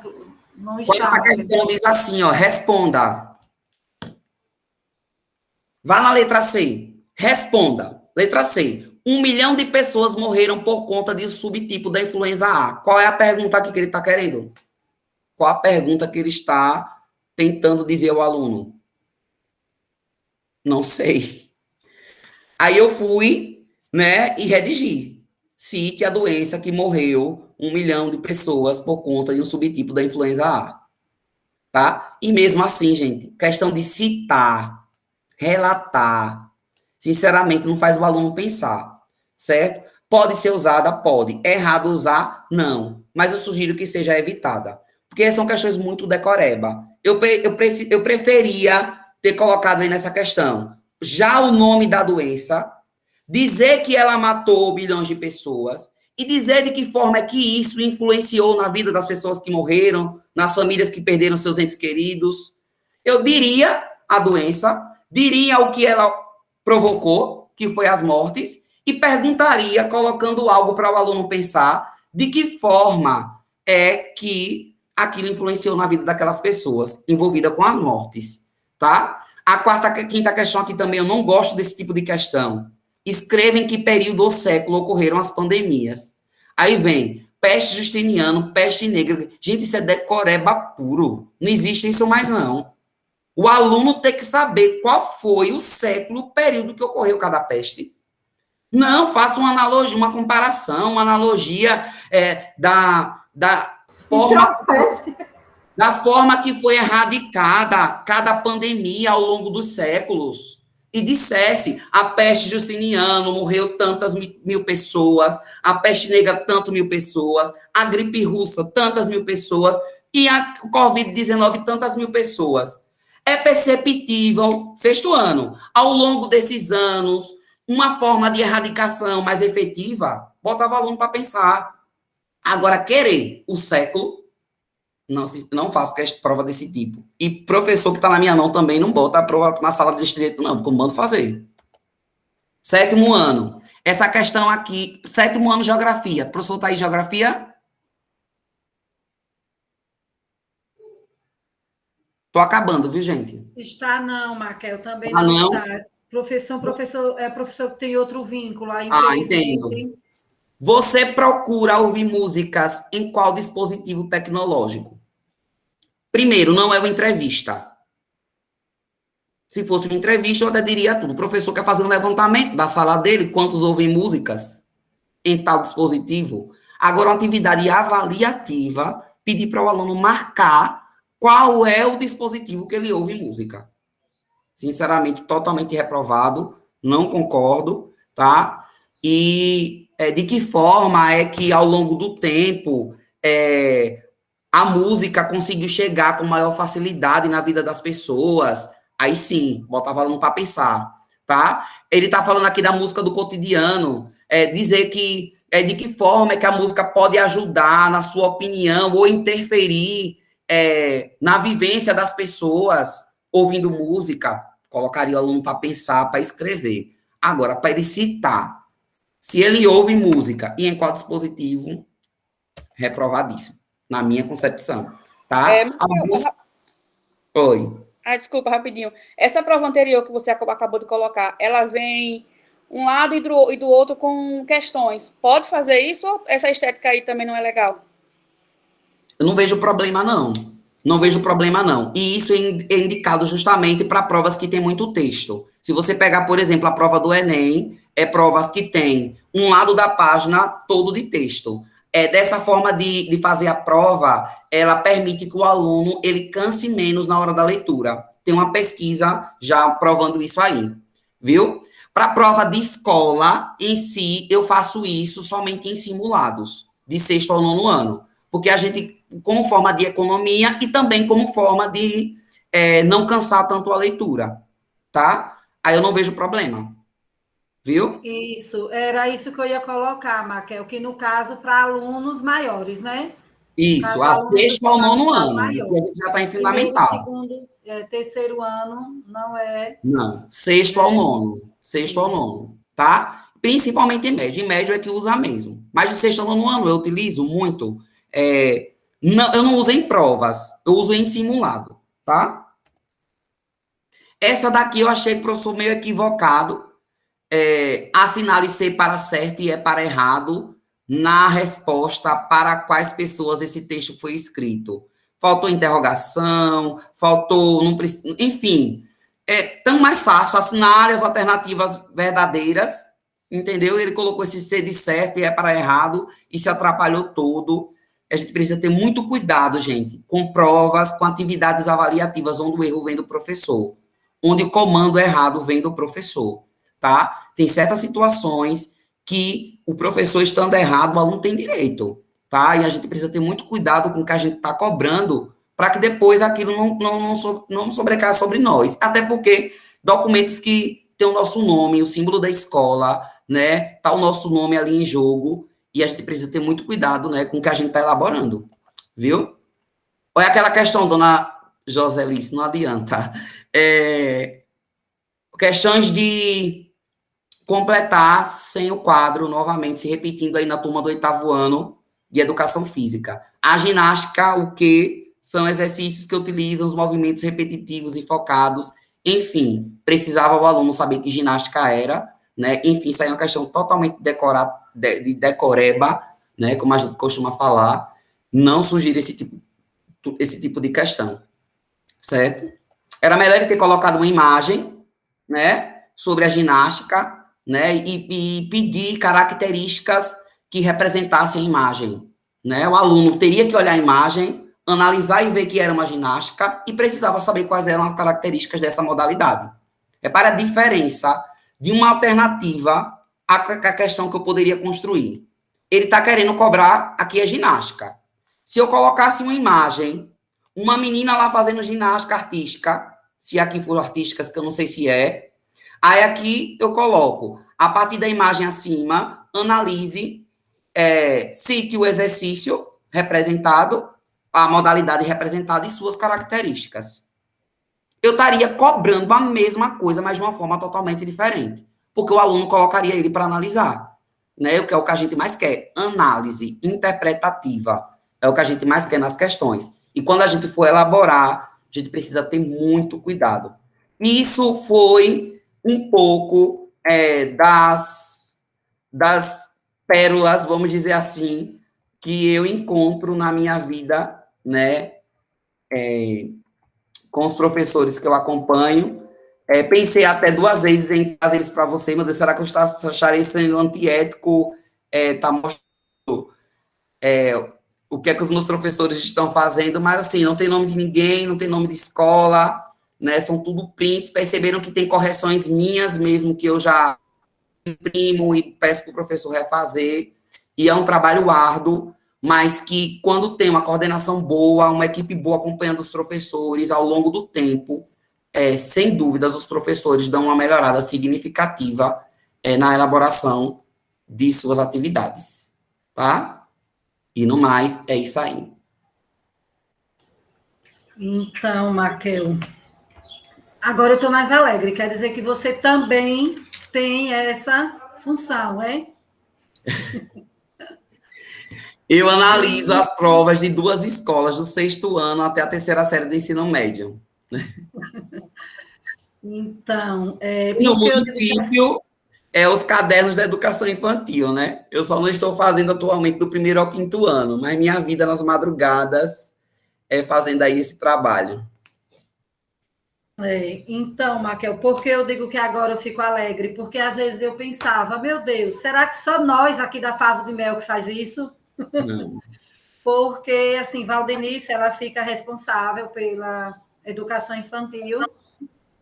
Eu fico mais pelo fundamental, e este ano nós temos Daiane como técnica, que vai nos auxiliar também, né, nesta tarefa. Mas, às vezes, eu também sentia, né, esse tipo de angústia quando eu percebi, assim, que talvez não é porque o professor não sabe, é porque, por algum momento, ele acaba deixando, né, digamos assim, de ter mais cuidado na hora de elaborar suas provas e suas avaliações. Ele precisava ter mais cuidado. Eu acredito que conhecimento ele tem, sim, ele sabe. Ele só precisa ter aquele cuidado. E esses erros aí que você mostrou são erros que já encontrei também, né? Já encontramos, né, Valdenice? Em muitas atividades e avaliações ou atividades analisadas. Muitas vezes eu estou pedindo aos professores, né, que tenham mais esse cuidado, que eles são, como é que diz, multiplicadores de conhecimentos, que como é que, às vezes, emprega uma palavra, um sinal de pontuação ou um enunciado mal colocado, como é que vai passar aquele conhecimento para o aluno?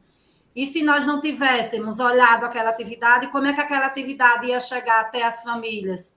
Eu sempre estou colocando essa preocupação deles terem esse maior cuidado, né?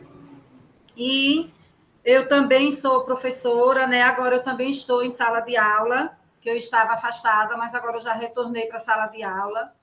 E eu tenho essa deficiência, quando eu paro para planejar, eu vou até meia-noite, meia-noite e meia, fazendo o meu planejamento, porque eu quero ali preparar, né? Planejar sempre pensando no meu aluno e sempre com esse foco, em cobrar algo que meu aluno possa realmente pensar, né? Que ele possa, às vezes eu uso muito assim o praticar, o colocar a mão na massa, mesmo sabendo que de uma forma simbólica, porque se ele vai responder, ele não está colocando a mão na massa, mas de uma forma simbólica, né? Que leve meu aluno sempre a quê? A pensar. Ele tem que desenvolver o seu raciocínio para que ele produza realmente um aprendizado e que nós, com isso, possamos dizer que produzimos um ensinamento, né? Que só há ensino se o meu aluno aprendeu. Se o meu aluno não aprendeu, não houve ensino. Às vezes eu chego em determinada turma e eu vejo, por exemplo, para a tabuada. Meu aluno já está lá na tabuada de 8, por exemplo. E quando eu vou para a tabuada de 3, meu aluno não sabe a tabuada do 3. Né? E aí o professor diz, mas eu já estou na do 8. Sim, você está na tabuada do 8. O aluno sabe a tabuada do 3? Então, não adianta. Eu já ensinei. Como? Se o aluno não aprendeu. Né? Então, a gente precisa, sim, estar revendo essas práticas e esse objetivo maior desse encontro nosso hoje, quando pensar em avaliação, né? Algumas coisas que foram citadas aqui, quando você colocou a questão da contextualização, nós já trabalhamos bastante com a questão da textualização, né? A questão da estética, né? Essa numeracia e essa literacia, para nós, foi realmente algo novo, né? Para todos nós. Mas, assim, a gente já procura, a todo momento, avaliar de forma, não pensando unicamente naquela semana de avaliação, que fecha a nossa unidade. Então, a gente avalia o nosso aluno em tudo que ele faz, e ele sabe disso, né?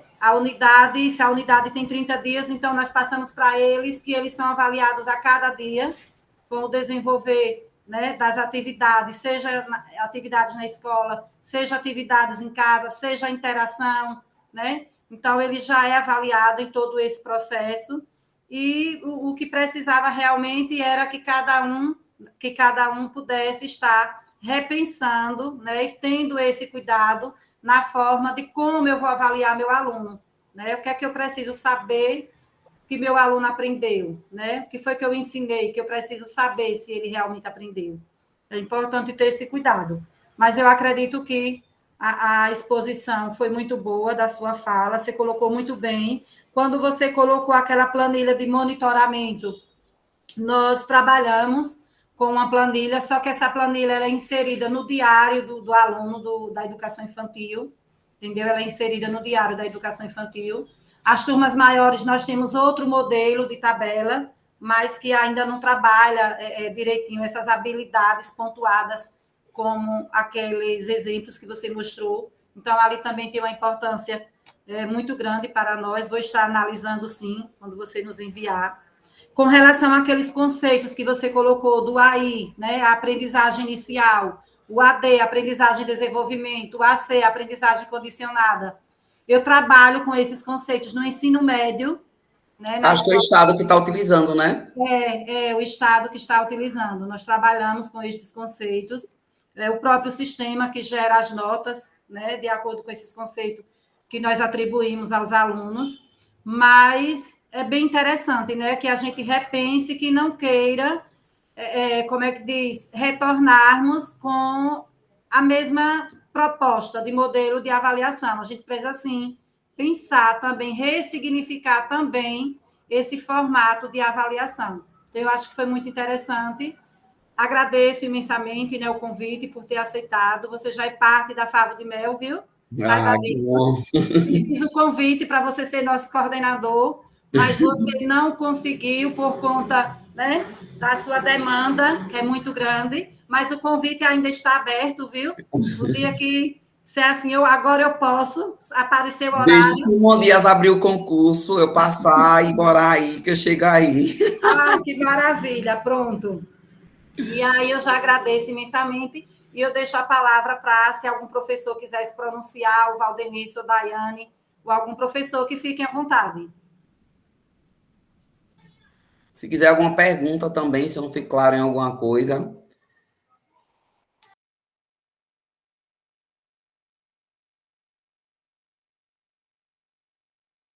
Deixa eu colocar aqui meu computador para carregar. Daiane, queria falar alguma coisa, Valdenice? Não, foi maravilhosa, viu? A planação foi muito boa, Maquia. Foi show de bola, como sempre, viu?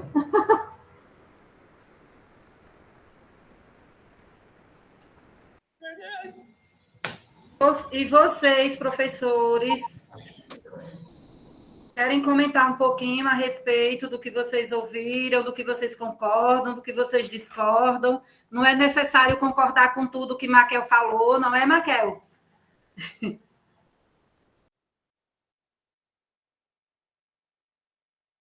Maquel, não estamos te ouvindo.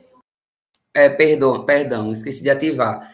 Se a gente chegar em diferentes instituições de ensino, talvez a concepção do fazer pedagógico diário é diferente daquilo que eu estou falando. Porque são muitas situações mesmo cotidianas o que eu trouxe. Cada escola tem a sua forma de trabalhar. Talvez é insignificante para a escola a estética de uma prova. mas eu já tenho isso como ponto de partida, entender que a organização é essencial. Então, isso vai muito de instituição para instituição, e principalmente quem está por frente, né? Se eu chego na Favo de Mel, eu vou querer fazer aquilo de acordo com o que eu acredito como correto, e nem sempre aquilo que eu acredito como correto é o melhor. Talvez as pessoas elas podem vir com uma proposta que a gente chega numa discussão saudável, chega a um consenso e a gente tende a seguir aquilo que a gente considera como ideal enquanto equipe, né? E eu sei que muita coisa não trouxe nova, muita coisa vocês já fazem, que é inclusive até costume de escola privada, né? Eu que trabalho no município sei o quanto é difícil, talvez, essa padronização. Como a gente está trabalhando em rede, hoje tudo está passando por minhas mãos, eu estou até conseguindo conciliar muita coisa. Mas eu fico me perguntando por que a educação infantil do privado se distancia tanto do público? Não é por falta de pessoas ali, talvez com vontade de fazer a diferença da educação pública e tentar se aproximar um pouco. Precisa de pessoas. O que é que a privada tem de tão diferente? Uma impressora colorida para deixar tudo bonito, profissionais que estão ali dando a vida e o sangue, que a gente sabe que é assim mesmo, escola privada é assim, e às vezes o público, a gente falta é isso, é a vontade de mudar, de crescer, né? Mas que nem tudo que eu trouxe aqui, tenho certeza que pode ser apoiado, né, e ter como o melhor, o correto. Não, com certeza a gente pode encontrar lugares que fazem melhor que eu, que pensam diferente, que fazem diferente e também melhor, né? E é isso. Ô, Maquel, não sei se passou aí ou eu estava distraída, não lembro. A questão do desenho na hora da prova, é legal ou não? Legal, não vejo problema nenhum, até uma forma do aluno se expressar. Agora, que seja um desenho com intenção, tá? Que tenha relação com aquilo que seja trabalhado. Eu acho que numa atividade avaliativa, você não vai pedir um desenho livre. Entendeu? É Marcela? É o nome, Marcela? Marcela. Eu não vou pedir ao aluno um desenho livre, mas talvez tenha alguns momentos na aula em si, que você está trabalhando arte, se você for do fundamental, que você vai pedir para o aluno fazer um desenho livre. Mas que se você pedir um desenho, por exemplo, se você estiver trabalhando com pontilhismo, você pode solicitar que o aluno faça um desenho avaliando a técnica do pontilhismo, porque você trabalhou com isso na sala, entende? Então, e o aluno não vai fazer qualquer desenho, ou ele faz trabalhando a técnica do pontilhismo, ou ele tira 0. Então, é isso, que tem uma intenção pedagógica por trás, entende? Que você cobre no desenho, mais relacionado ao conteúdo. Existe um cara que é Gardner, não sei se vocês já ouviram falar, que trabalha as inteligências múltiplas, né? Quem cursou pedagogia, é quase impossível não ter estudado Gardner. Então, ele fala muito isso. E é até bom essa diversidade de formas de cobrar na prova, Marcela, porque tem alunos que é bom na leitura, tem outros que é bom na escrita, tem outros que é bom em questões de marcar X, talvez até porque gosta de colar, tem outros que amam desenhar. Então, eu posso cobrar fotossíntese na minha disciplina de ciências, pedindo para ele desenhar o ciclo, pedindo para ele marcar o X, pedindo para ele escrever uma questão subjetiva. Ou seja, eu estou atendendo ao público de formas diferentes, trabalhando o mesmo conteúdo. Mas eu estou cobrando para o aluno desenhar o ciclo da fotossíntese. Entende? Então, eu estou atendendo várias inteligências. Aí, ao mesmo tempo, que isso é explicado por Gardner, né? É até bom que a prova tenha essa diversidade. Certo? A própria coordenação em si já delimita isso. Tá? Coloque tantas questões objetivas, tantas questões subjetivas. E dentro das subjetivas não só entra a discursiva em si, entra também a dos textos, ou dos desenhos, né? E outros tipos aí que possa vir o professor querer cobrar. Que bom, entendi. Já trabalhamos isso também aqui. Assim, tem a questão também da prova, se fizer frente e verso, e se for um desenho, com verso não acho ideal, tem que ter muito esse cuidado. Questão de desenhar, precisa estar uma folha anexa à prova, lógico, mas que não se tenha textos no verso, porque ele vai desenhar, talvez ele vai pintar, talvez ele vai usar um hidracor, não vai ficar bom esteticamente para ler os textos que estão atrás. E a gente precisa ter muito cuidado com isso, né? A questão do fazer a prova naquele determinado momento, né? A gente precisa ter cuidado com tudo, com espaçamento, aquela organização mesmo da prova para mostrar ao aluno que na hora que ele olha a prova, ele acha ela bonita. Eu costumo fazer isso. Eu preciso olhar uma prova e achar uma prova bonita. Às vezes a prova está até mais elaborada, mas visivelmente ela está tão bonita que te atrai a ler. E é isso que a gente precisa levar para o aluno, mostrar para ele que é uma prova colorida, para uma prova preta e branco, gente.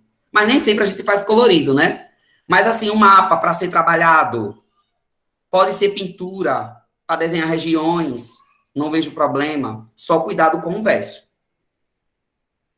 Eu tinha um professor que dizia assim, quando você for elaborar uma atividade ou uma prova, você coloca a questão de desenhar sempre lá no final, ou com realmente uma folha anexada, porque você pedir para desenhar no início não, é uma estética errada, eu acho que sim. Isso mesmo.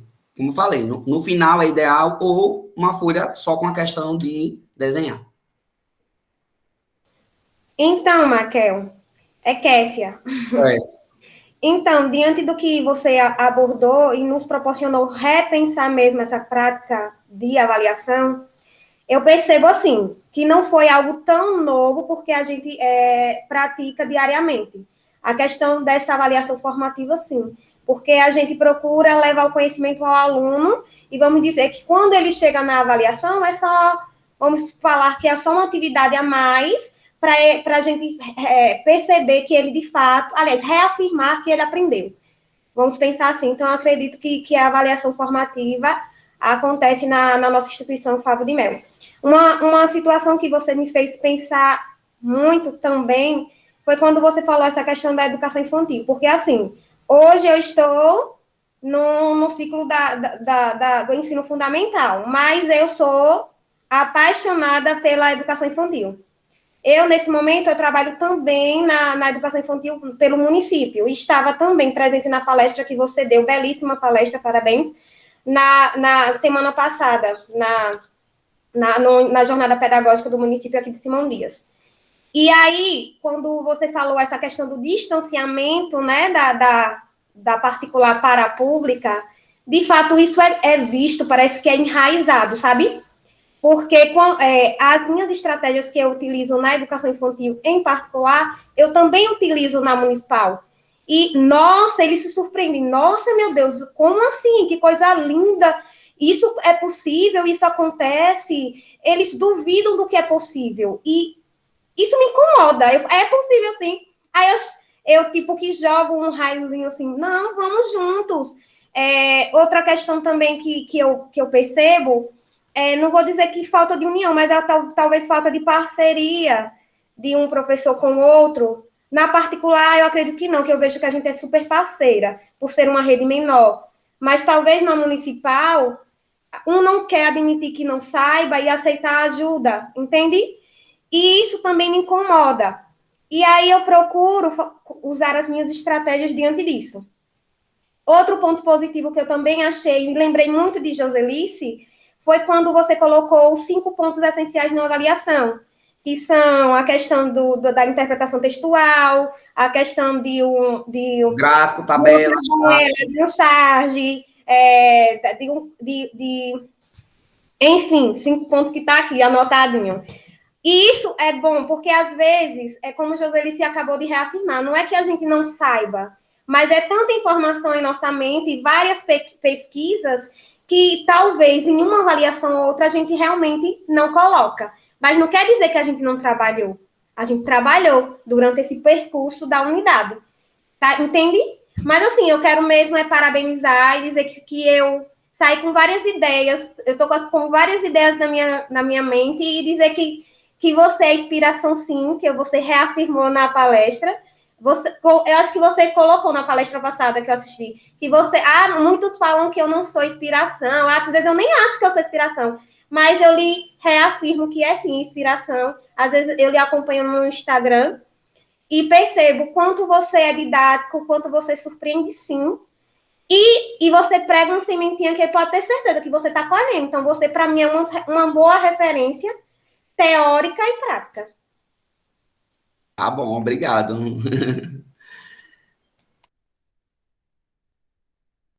Ai, desculpa, é porque eu gosto de falar muito, aí fica muita ideia na minha cabeça. Não, pode Já vi que anota, eu amo que anota. Eu não gosto quando eu estou em aula, que aluno fica sem anotar. Eu dei aula no 6º ano. Aí eu faço o meu quadro, eu vou até postar uma foto hoje. Meu quadro estava tão lindo, colorido, todo de mapa conceitual, com um pincel verde, vermelho, preto e azul, para chamar a atenção de vocês. E vocês não anotaram nada, estou sem acreditar. Aí todo mundo já vai, pega o caderno e começa a anotar. Amo quem anota.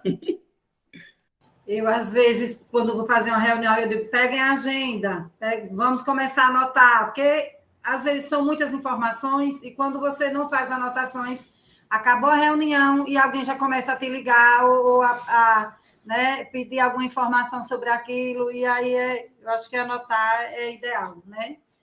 E aí, pessoal, alguém completaria? Alguém tem mais alguma coisa a acrescentar? Então, Maquel, só mesmo agradecer, né? Mais uma vez, gratidão por todos esses saberes que você compartilha, né, com a nossa escola. Eu desejo que todos realmente abracem, né?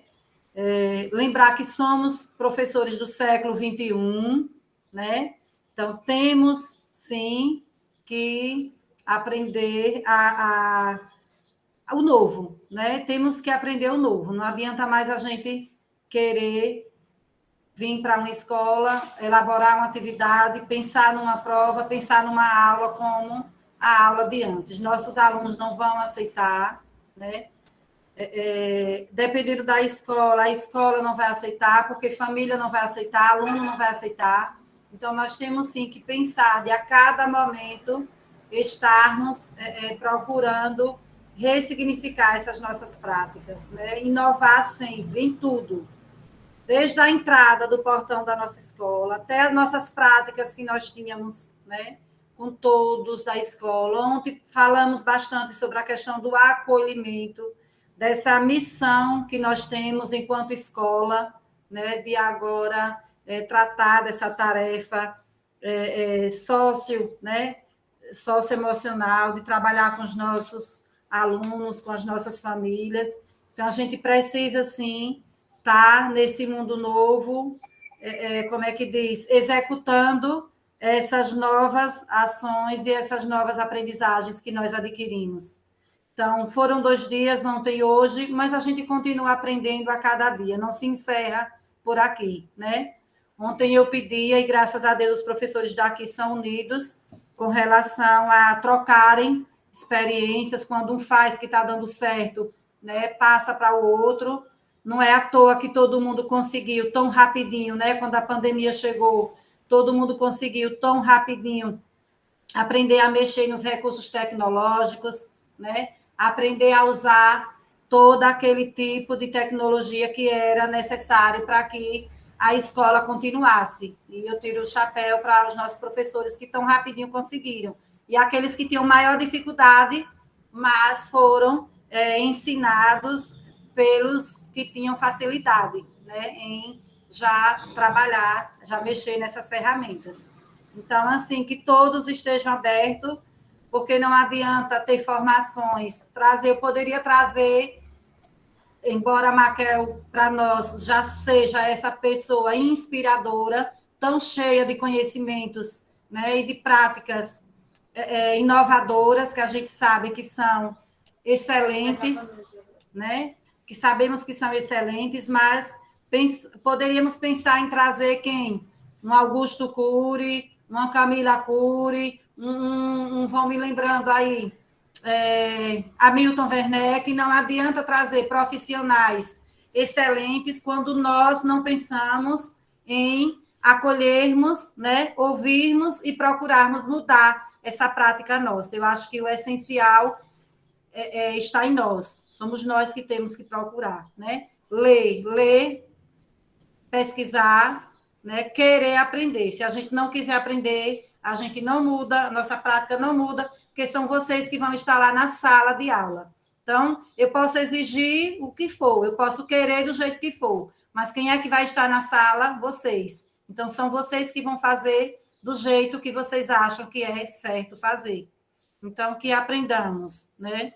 Que entendemos que nesse momento, não só nesse momento, né? que essa missão de ser professor requer que sejamos esse malabarista na sala de aula, né? Eu penso assim, nós entendamos que essa missão nossa realmente é de fazer malabarismo na sala de aula. E que a cada aula dada a gente pense o que foi que eu ensinei hoje, o que foi que meu aluno aprendeu, né? Como eu me avalio diante do meu trabalho hoje. Não precisa ser a direção, nem a família, nem o aluno. Cada um de nós podemos estar fazendo essa avaliação para que a gente possa ir se espelhando e mudando naquilo que podemos mudar.